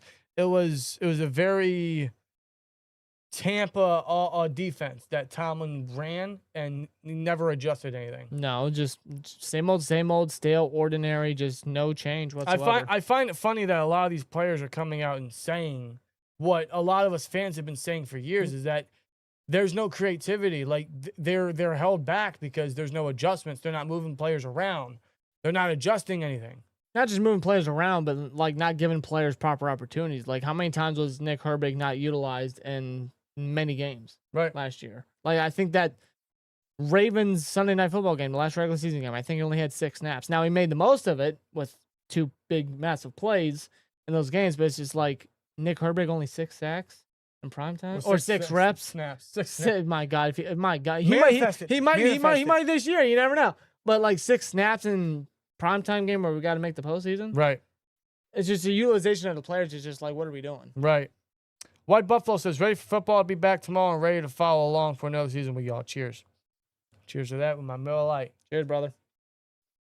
Sir. Yeah, brother. Tyrone says, what stats does TJ, DK, J Ram need to earn their money this year? TJ, bro, I'm going to need double digits again.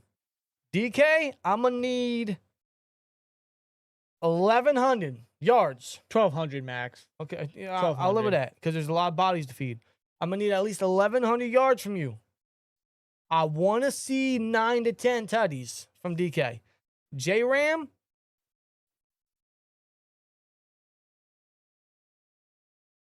I'm not looking for stats, particularly as long as you're a lockdown guy and you can Just communicate. I'll bring that versatility, bring that impact as that star role player. As long as he brings that, I'm perfectly fine. Yeah. What do y'all think the odds are of winning this year? Says Lemarian Lewis. Did I say that right? Odds of winning, like the Super Bowl? Super Bowl slim. I wouldn't go that far yet. I still got to see what these changes is all about. Yeah. If the hype is really worth it, which Yeah, I big really time. hope it is. Oh, I'm right there with you, brother. I do think we have a winning season. I do think we make the playoffs. But like, how far do we go afterward? That's where the Steelers need to kind of embed some trust back into me again. Right. Let's see.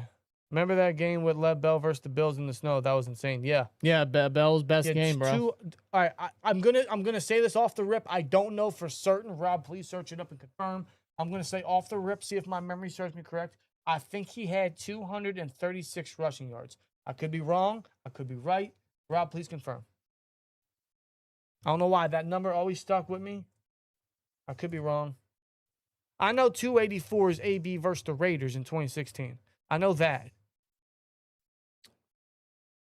We're looking at 236 on 38 carries against Buffalo Bills.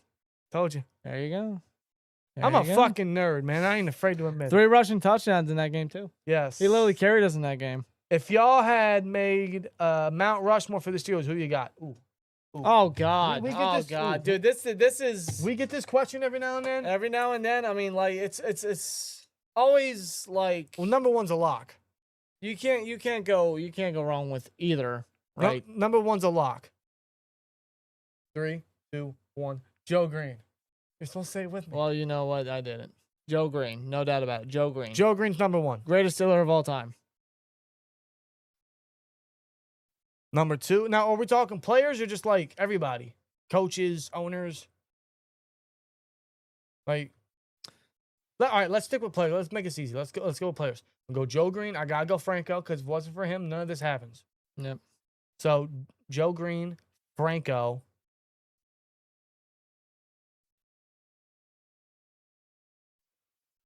There's so many defensive Yeah, players, see, that's man. the thing. Like I want to put Troy up there. I really do. But I can't leave out Jack Lambert. no, you can't. You can't, dog.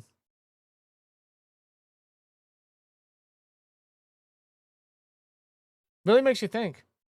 Because you could go either way, and you know what? Like, What's y'all Steelers Mount Rushmore? see, that's the thing. Like, 'cause there's so many great players. I mean, like, Steelers, they got to have, like, the most Hall of Famers in the Pro Football Hall of Fame. They got to, right? Just based They're off. up there. Yeah, they Them have or to. the Cowboys or the Niners. One of them. Nonetheless, like, I mean, the pedigree and the players is just unlimited. You know what I'm saying? Joe Green, Franco, Jack Lambert. I got to put Lambert in there. All right, who's number 4? Dude, the Troy or Ben. You got to do a coin toss for that? We got plenty right there. Troy. Troy? All right. I'll put Troy. For me, it would be Joe Green, Jack Lambert, Troy Polamalu.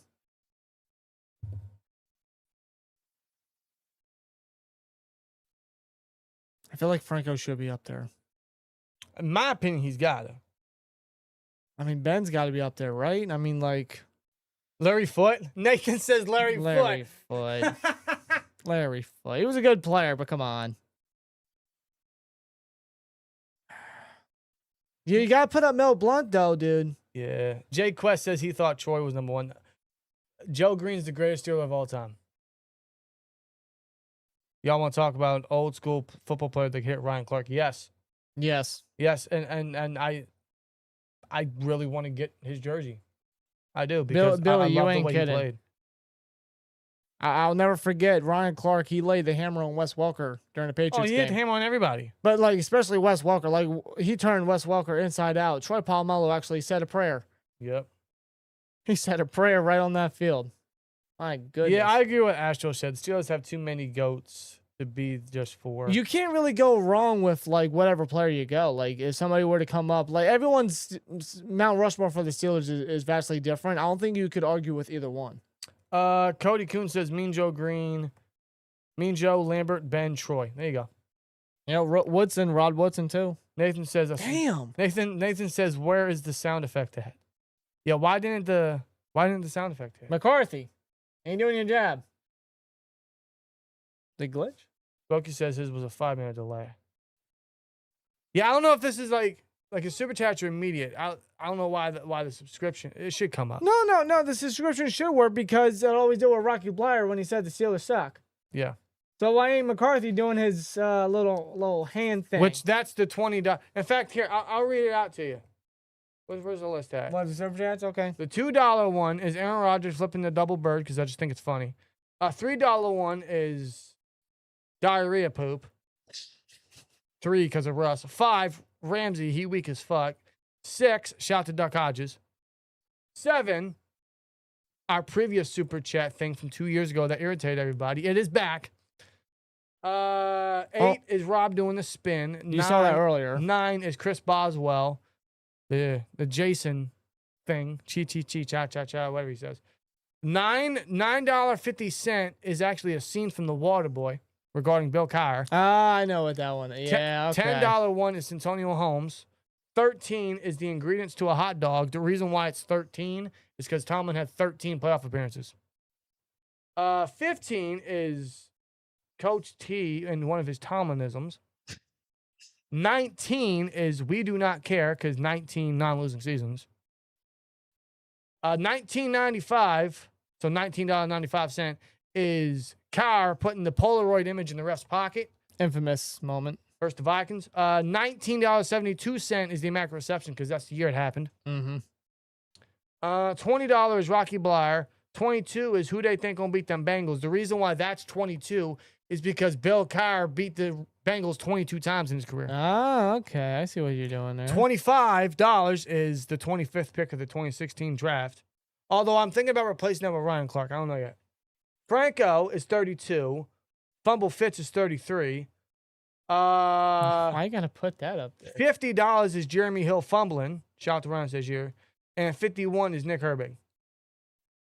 I think you guys can kind of pinpoint what that Nick Herbig one is. There's a lot more I want to add, by the way. Yes, but that's what I say, 21? I think so. 21 so far. If there's any other suggestions you guys got for like alerts to put, let me know. Yeah, any suggestions or ideas, please feel free to put them down in the live chat or the comments below. Because like the last 2-3 weeks, it's all I've been thinking is what alerts can I add?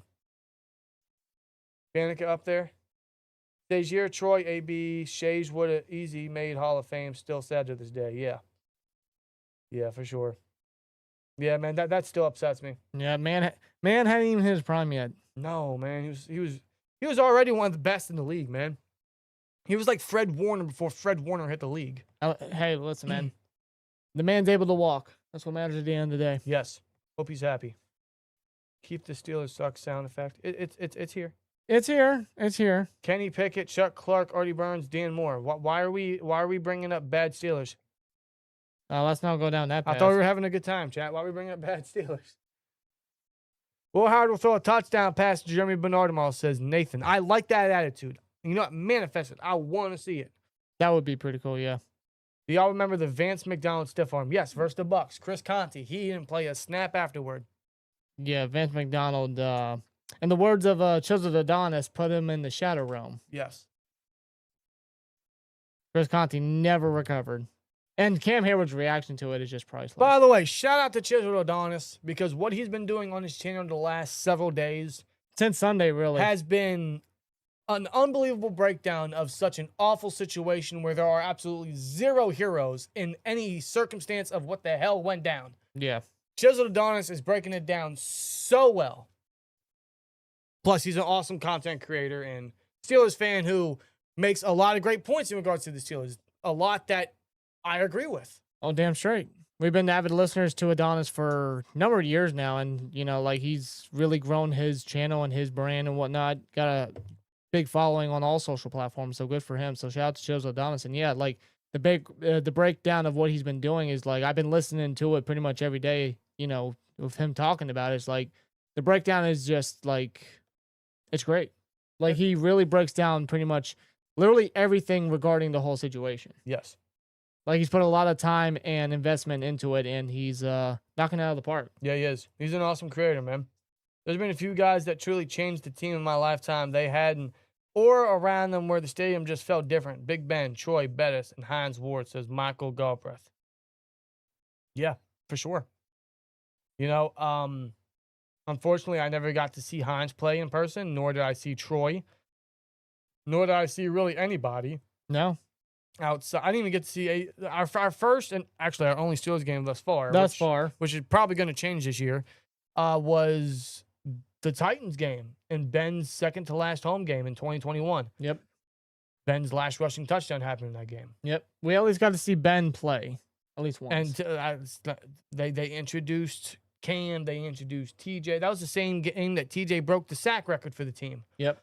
Broke Harrison's record. Yeah, them introducing all those guys and like just feeling essentially the stadium vibrate when Ben came out, dude, because everyone knew, like, for a lot of them, us included, that was the one last time we got to see him in person. Yeah, because I mean, like, we knew that the time was coming. Yeah. Like the end was near for it. So like we just really we're just in the moment and just really took it all in. Plus when Renegade hit, dude, just that sight and that feel, just hearing it echo. Yeah.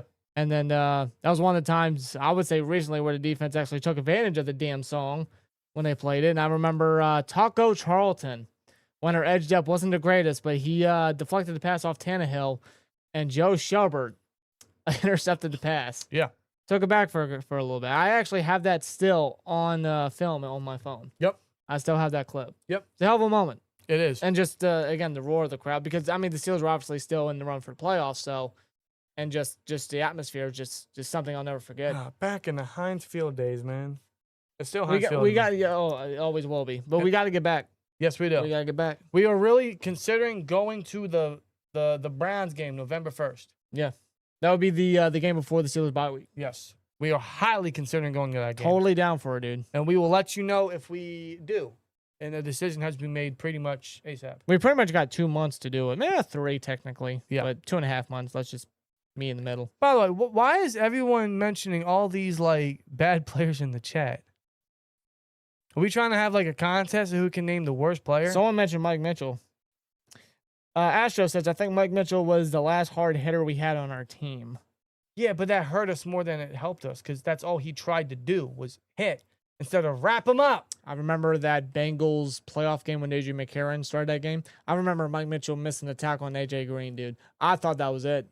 I'm not going to lie. I thought that was it. Landry Jones comes in, throws a damn interception to Vontae. Yeah, after the Steelers, I think they might have gone 3-and-out on that drive. That was when Burfict hurt Ben. I hated Landry Jones, man. He didn't do nothing. Because AJ Green had a touchdown. I'm like, oh, God. And then the offense didn't progress, and then Jones came in, interception, Burfict got. I'm like, oh, no. Yeah. But then Ryan Shazier thankfully got the strip, the strip on Jeremy Hill. I'm like, holy crap, there's hope. Holy crap. And then, like, the whole drive, everything transpired, and then Boswell got us the game winner there. So, speaking of Shazier, Diggs in the chat says, Yin's not after Shazier retired, and I watched the vid. I ordered his jersey immediately. Yeah, I got his jersey. I think it was after the injury, but it was a Shazier jersey with the Dan Rooney patch with the Irish. Because 2017 was the last year he played. Yeah. Yeah, the Steelers repped that emblem throughout the whole season. Yeah, I think I got Shazier's jersey with that patch. Yeah. I believe I have the same one, too. Yeah. Gotta love 50, man. As a matter of fact, I believe I actually have a, because we got the helmets up here on display. I think I have a second one of Ryan Shazier. Yeah. I believe so. Yeah, you do. I got Minka. I miss Minka. You do have Minka. Oh, gosh. I miss Minka. Yeah. I forgot you had Minka. Yep. I knew you had a second one. I didn't know it was Minka. Damn. Yeah, Nathan, I'm drinking Miller Lite.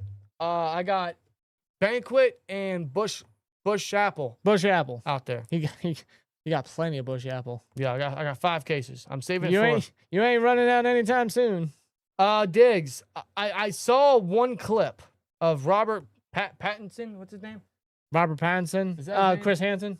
Yeah. I saw one clip of him. You know how this looks, right? That's the new meme going about. Well, I mean, Robert Pattinson, he's gotten some memes, like get these beggars out of here and the Chris Hansen meme now. Bro, I am old enough to remember when Robert Pattinson played Cedric Diggory on Harry Potter, The Goblet of Fire. Yeah. Great movie, by the way. Great movie. That's the 3rd best Harry Potter movie. Hold on.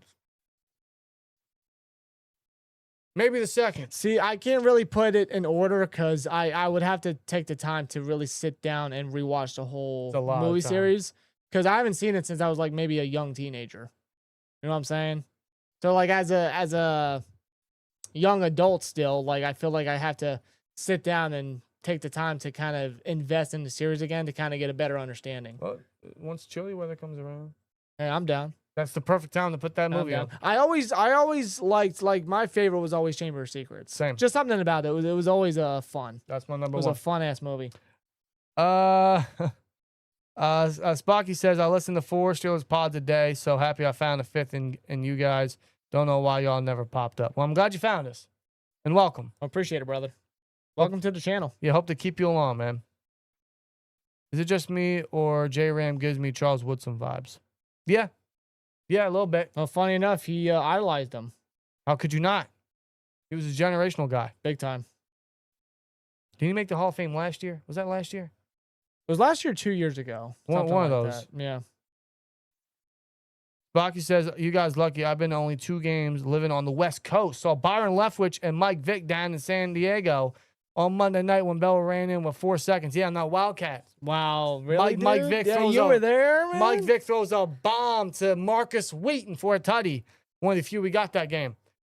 The play before Bell goes in, he hits Heath Miller over the middle. Just shy of the goal line right Miller there. takes a hit and still holds on. Defensive penalty, stop the clock. Tomlin with some balls says, Ben Bell, just take it. Oh, with that O line? Oh yeah, you could rely on I that. remember that game so much. Antoine Valentino Blake got a pick 6. Yeah, Phillip Rivers wasn't happy. I mean, I would be too if I threw a pick 6 to Valentino Blake. Yeah, because he wasn't good. No, he wasn't. No, he wasn't good. No, now I can't look at 41 the same anymore. That 2015 secondary. was Outside Peyton trash. Wilson. Peyton Wilson's trying to make that number good. It's not the number that makes you, it's you that makes the number. Yeah. Like Watt made 90. You know what I'm saying? Tyron says I'm going week 10 versus the Bengals, Porter versus Chase. That should be good. That should be good, yes. Our Quest says you think Renegade will have its magic return. Yeah. Yeah, at some point. Hopefully. Billy Maher, I remember when they had Landry Jones come in on a fake punt, and that motherfucker still figured out how to throw an interception. That was versus Seahawks, wasn't it? Was that versus Seahawks in 2015? The same game that Marcus Wheaton had 201 yards?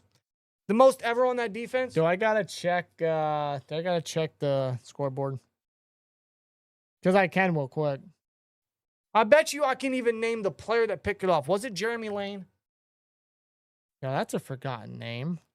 Like Byron Leftwich. Yeah. Not Leftwich. Byron Maxwell. No, I know what you meant, yeah. Left the Seahawks and was a scrub on the Eagles. Yeah, not the same. I could have sworn that was versus the Seahawks. Hold on. Give me a second. Because anytime Landry Jones threw the football, I was terrified. You're not alone there, dude. You know how bad you got to be to not throw a touchdown to Antonio Brown? A prime Antonio Brown? He threw 2 interceptions. That's right. Ben got hurt and he came at the end of the game. He got picked. Russell Wilson threw 5 touchdowns in that game. Yeah. Doug Baldwin killed Antoine Blake.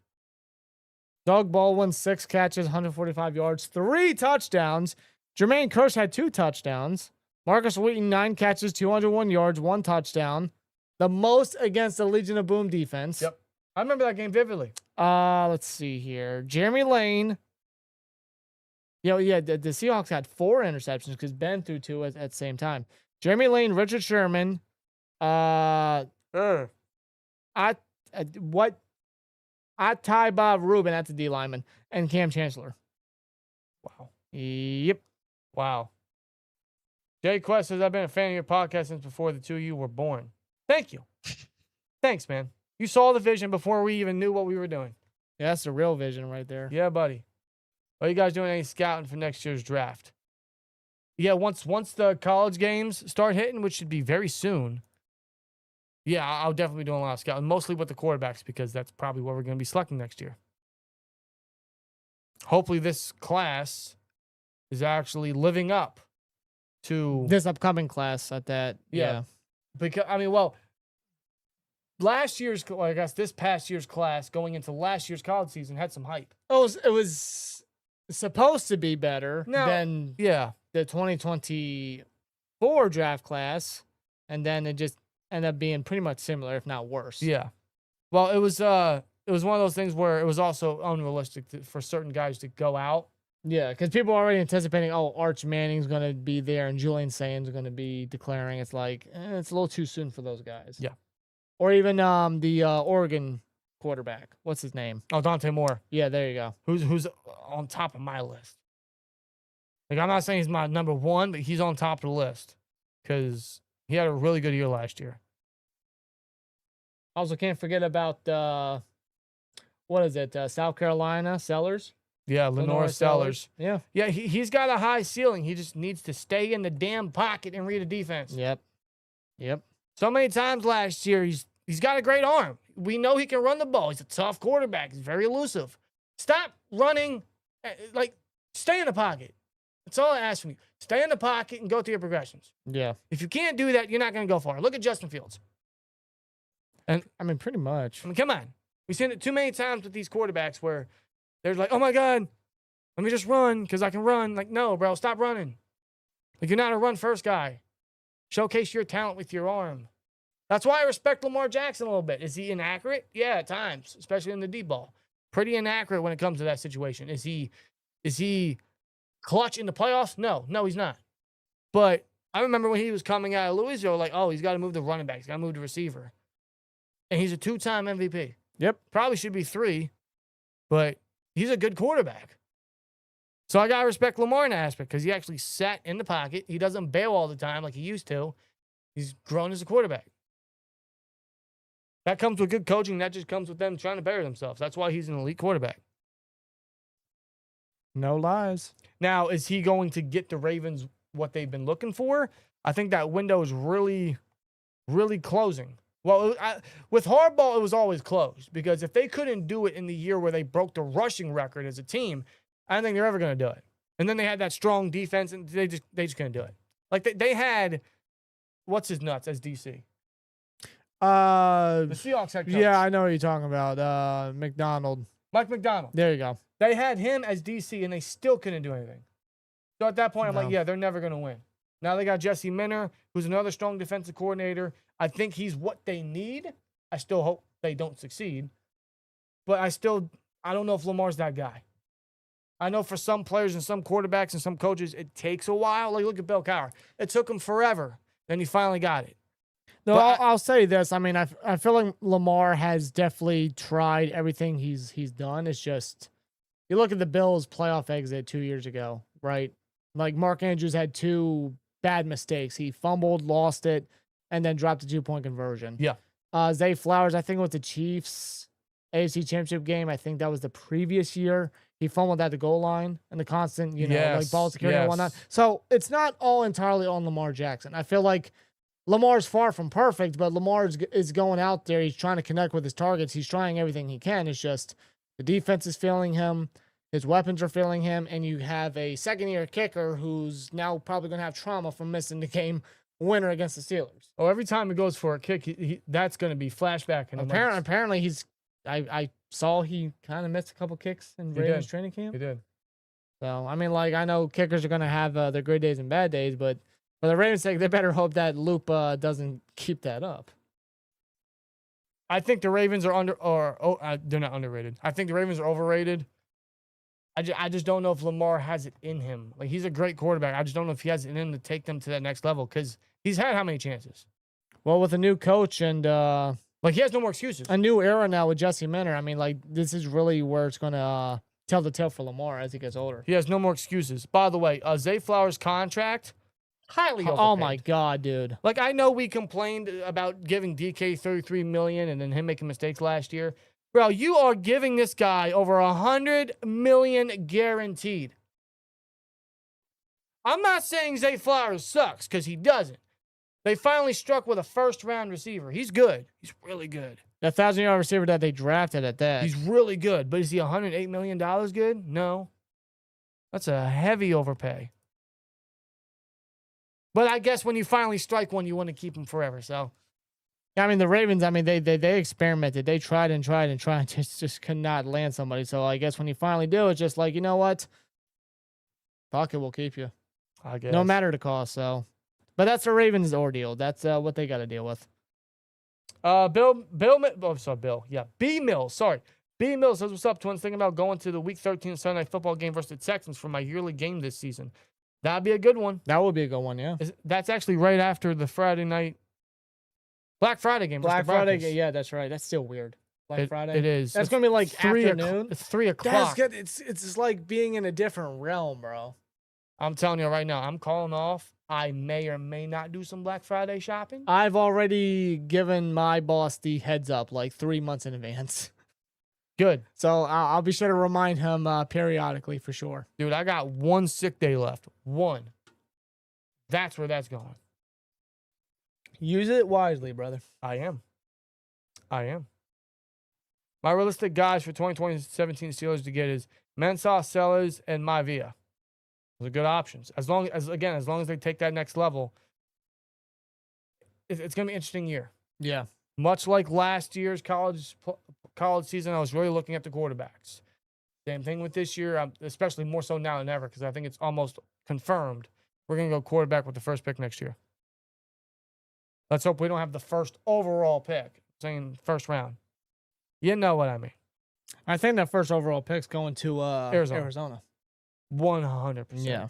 And frankly, I mean, if I had to gamble on who's probably going to be the number 1 overall pick next year, it's probably going to be Dante Moore. I know Arch Manning's going to get a lot of hype because of his name. No, I would agree. I think Dante is first overall. Like Arch had a good finish. There's still a lot he needs to work on. But he had a good finish. His like second true year starting, like this is where the progression's really going to tell the tale. Depending on this year, frankly, he should return for his senior year. Because I think he's coming into his junior year. He should, depending on how he does, he really should stay for his senior year. Because there's no rush with him. There's not. There shouldn't be. But it all depends how he does this year. Yeah. Julian Sayin, same thing. Although I think it was a freshman last year. Correct me if I'm wrong. He should stay at least another year or two, in my opinion. Yeah, but you know how it goes with these players. Well, the NIL program might entice him to stay. Depends. Yeah, that's true. Like Nico. Like, you know, the whole NIL. Yeah, bullshit. that whole situation with him and whatnot. Yeah, I remember that. That was interesting situation. I mean, good on him getting out of Tennessee, because that wasn't a good spot for him to be in terms of his development. Yeah, was he UCLA now? Yeah, but the way it all worked out or panned out is just really weird. Do we trade it for Arch Manning? I'm just curious. As of now, where we stand, no. I wouldn't trade up for him. No. Nah, I wouldn't say that right away, no. But 3, 4, 5 months from now, I might have a different tone. It all matters on how he does for Texas. Yeah. Just his progression. I remember when Porter locked up Puka as a rookie, you heard Puka all first half. Porter got put in, and that was the end of it, says Jordan. Yes, Jordan Shepard, you are correct, which is why he needs to get paid and why JPJ is, in our opinion, a top 10 corner. He is. The stats prove it. Again, like, I'm not concerned about it. I think it's only a matter of time. It's going to happen.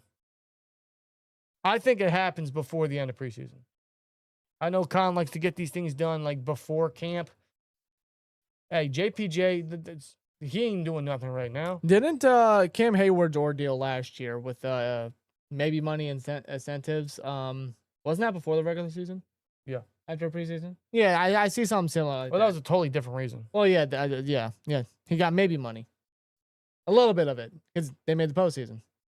Yeah, he got a little percentage of the incentives. Yeah, but then they did this early into the offseason, they agreed to a reworked contract and whatnot. Mm-hmm. So like they got that done and over right out the gate. So good on them. Cameron Derrick says I'd still take Howard over Mason, more upside.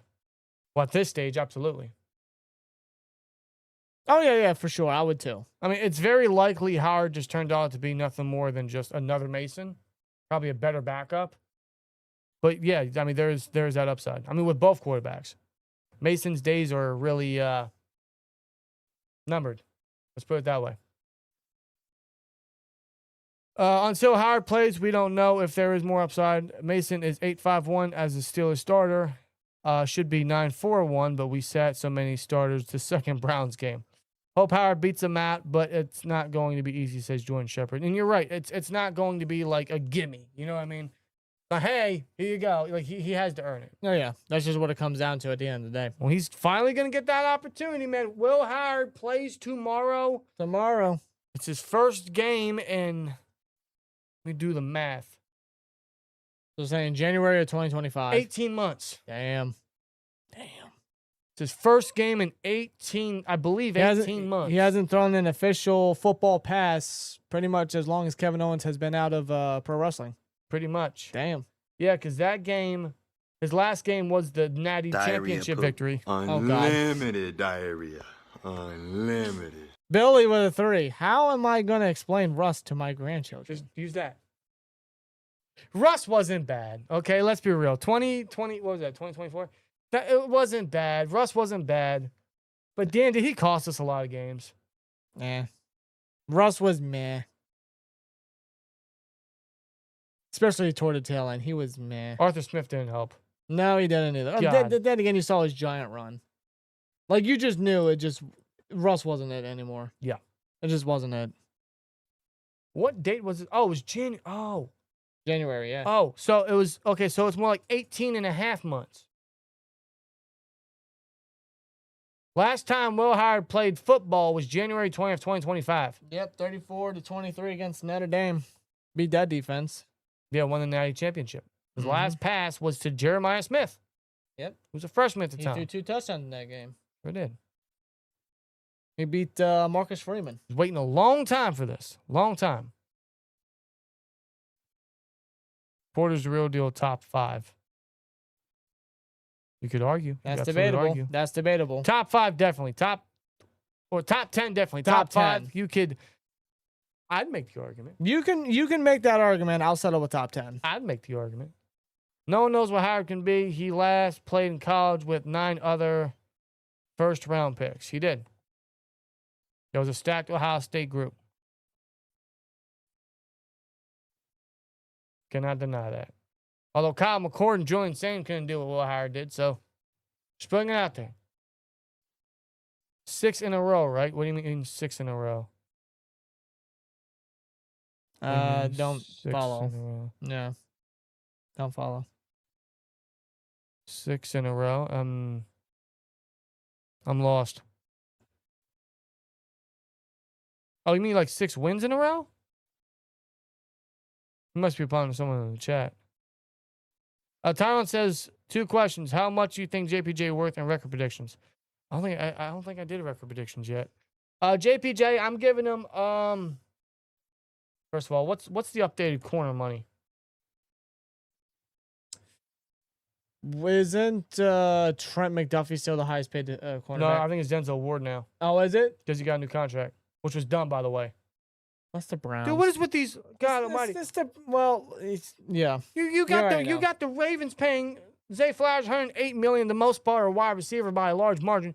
You got the Browns extending Denzel Ward for 2 years at the rich age of 29. 31.1. All right, here we go. Yeah, There we go. DWI Jet with a subscription. Thank you. D-Dub, thank you. 31.1 mil for Denzel Ward. Well, first of all, JPJ's better than Ward. At this I think stage. he's better than Ward at this stage, yes. I would comfortably give JPJ 28 3/4. Here's what we're looking at here. Kind of between J.C. Horn and Derek Stingley right there. 27-28. I think that's doable. Trent McDuffie got $100 million guaranteed. I know. I would give JPJ 28 3/4 with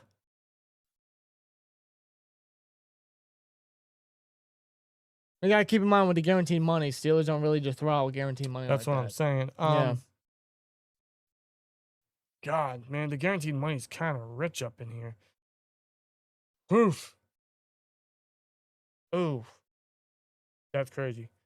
I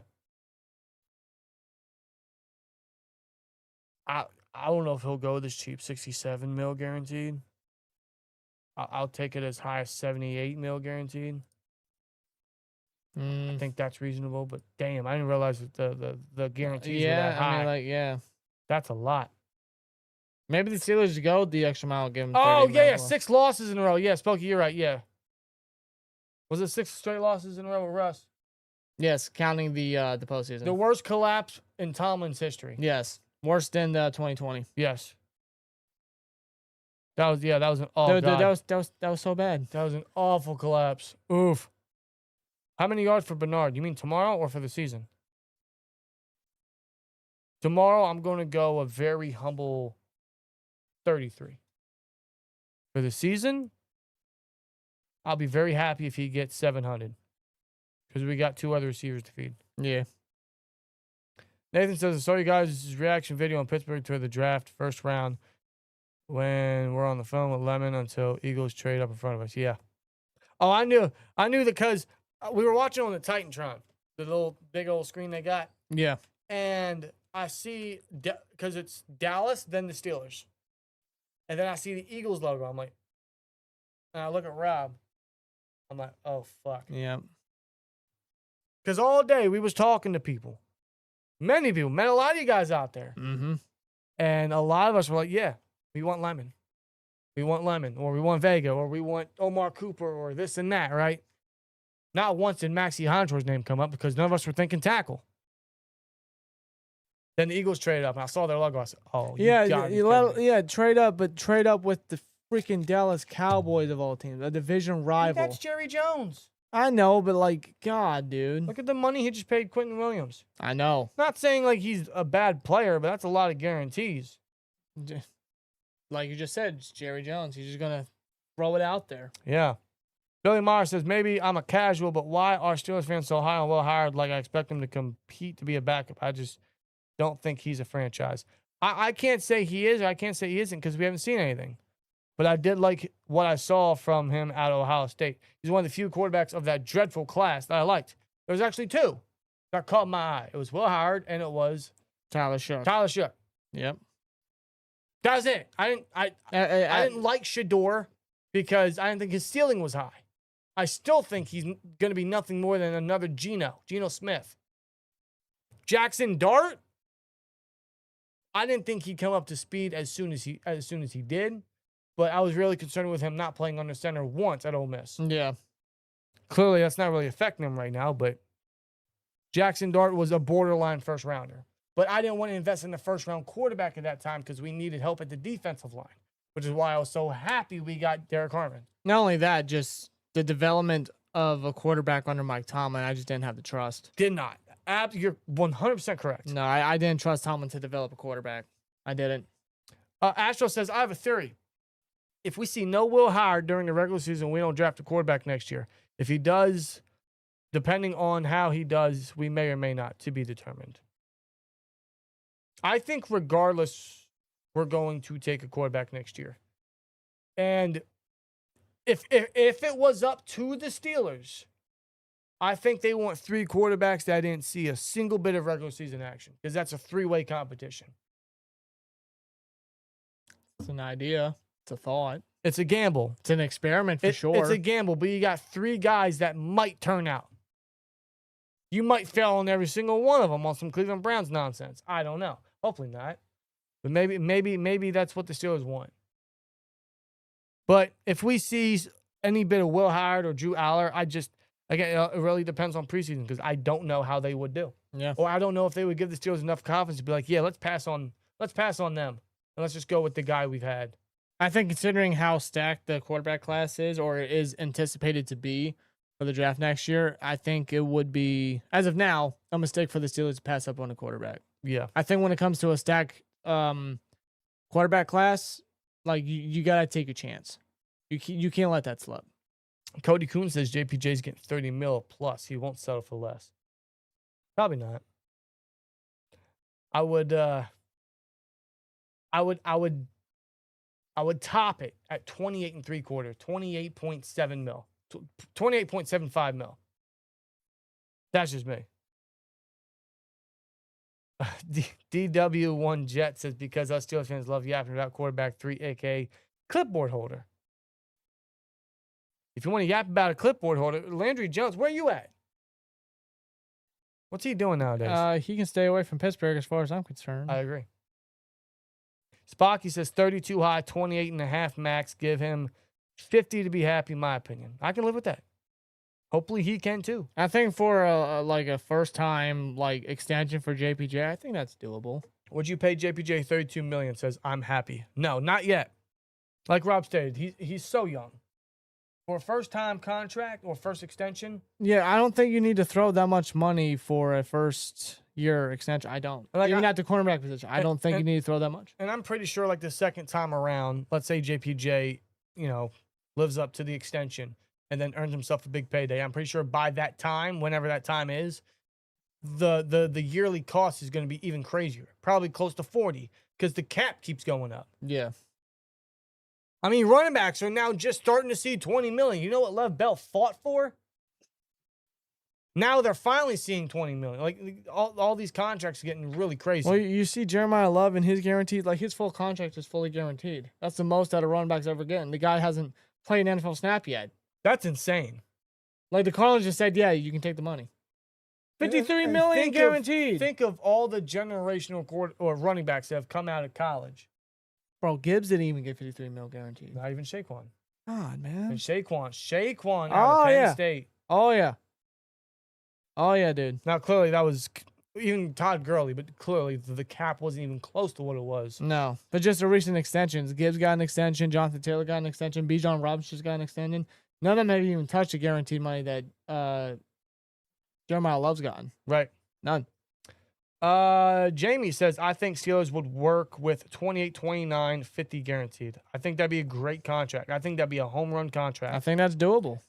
Tyrone says, I see KJ, Caleb Johnson, 80 yards rushing in a tutty. You think he does that tomorrow? That would be a hell of a showing for him. He needs that. He needs that bad. It's crazy how opposite Howard and Drew are. We're going to see how opposite they are tomorrow. JPJ and Gonzo have the same agent. Oh, I didn't know that. That makes sense. Well, I tell you what. Steelers better lock up JPJ before Gonzo gets that big. Because once Gonzo's contract hits, because Gonzo's top 5 in the league. Top 3. Once that contract hits, then JPJ has all the focus on trying to top it. Yeah. Astro says, I like Lenore Sellers a lot. I could see him being our own Lamar. Same.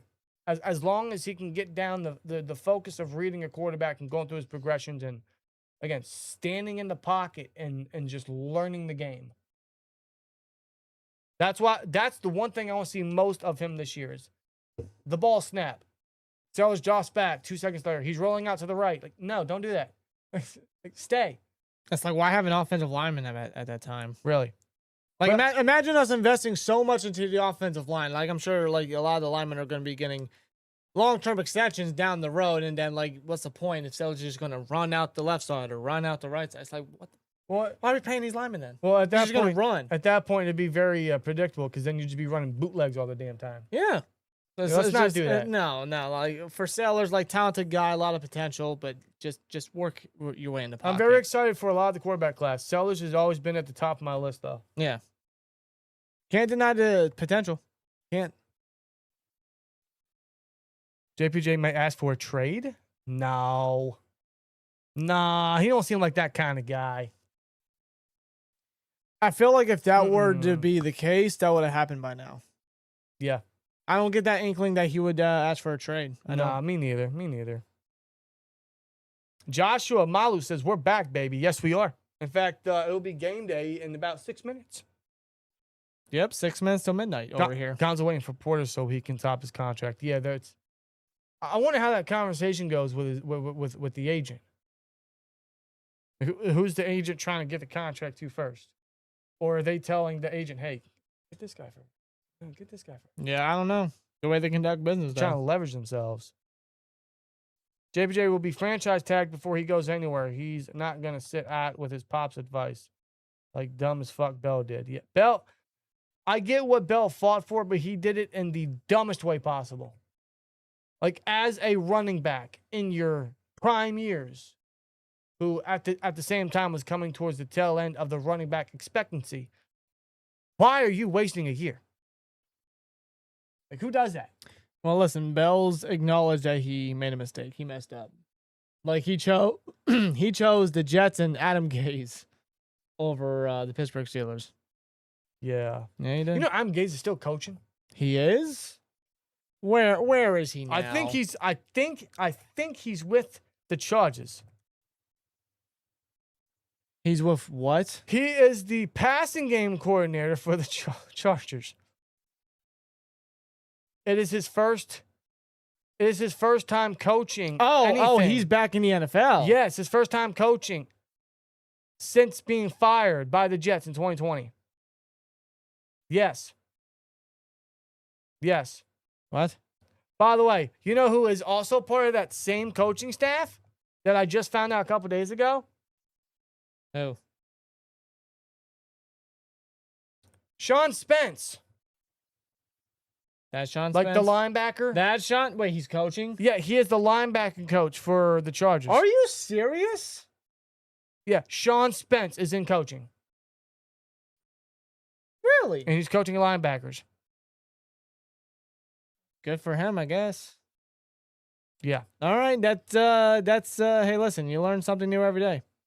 The way Sellers played last year, he'd be too much of a project, which is why I'm glad he went back. Otherwise, it would have been some Jalen Milroe or the one cat that the Browns picked out. What was his name? Starts with a T. So, what is this story from Le'Veon Bell about Adam Gase? What? Is this What's his name?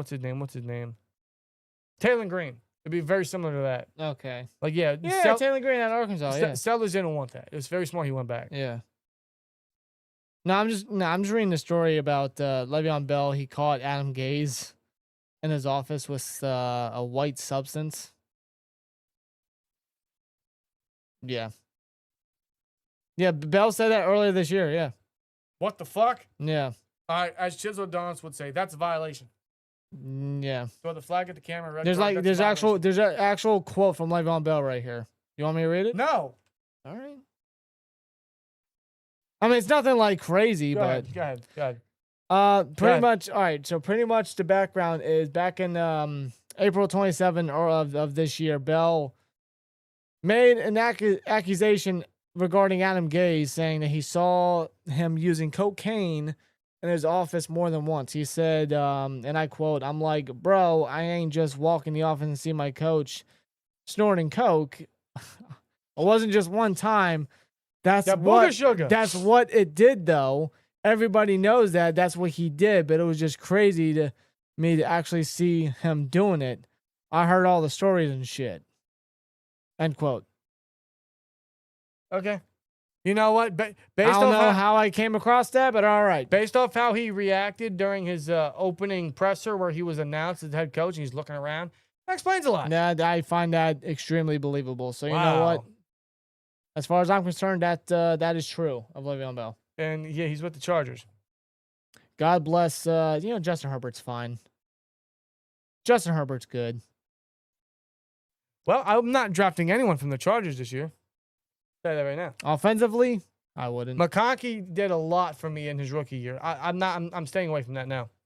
Not hearing that. Yeah, dude, his press conferences was weird. God. Yeah, Herbert is more than good if you catch my drift. Yes, he's fine. He's fine. Herbert's living the life right now. Good for him. NFL quarterback, can't get better than that. Oh, you want to test that theory? Yeah. You want to test that? Yeah. Justin, hold on. Billy right here. Justin Herbert could lose every game and still win. Yes. You're absolutely 1,000% correct. He's got this. And not physically. You know what I mean? Lucky bastard. Good for him, though. Good? No, like genuinely good for him. Bro, he's winning. He got all millions. jokes aside, good for him. He's got millions. He's got one of the biggest baddies in the world right now. The hell do you need football for? If we all got a goal in life, let's be Justin Herbert. Sure. Yeah, sure. Oh my God. Yeah, you guys in the chat are funny, man. By the way, it is 12 where we're at. It is officially midnight. It is officially the 13th, Thursday the 13th. Sorry, Jason, it is not your day. It is Thursday the 13th, and technically it's game day for our beloved Pittsburgh Steelers.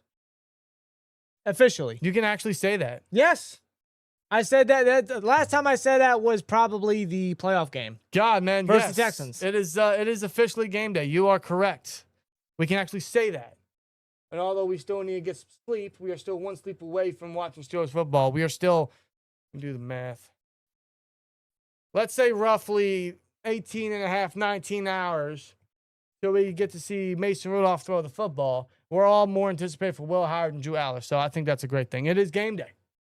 That's right, brother. Hallelujah. Happy Thursday. Happy game day to you guys. We made it. We made it. Yes, sir.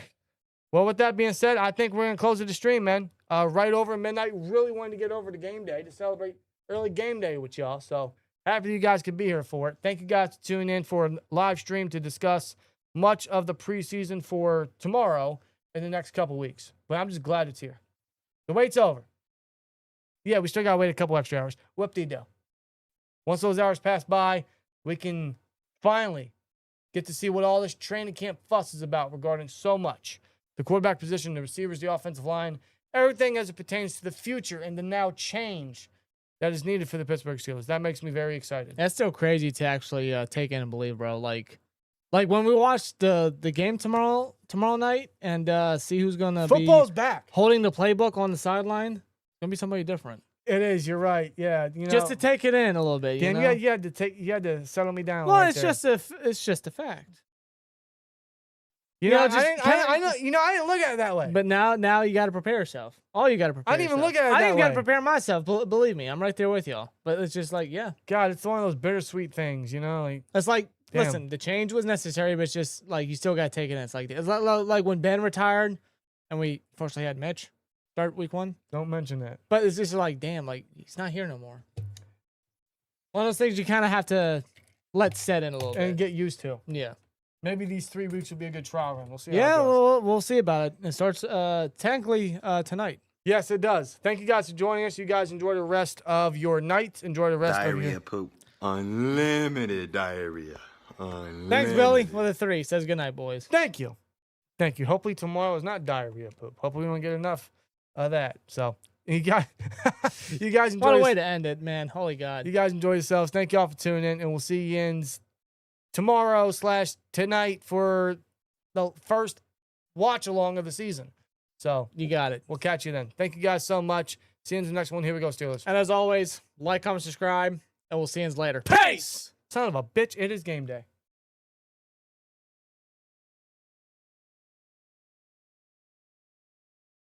Yeah.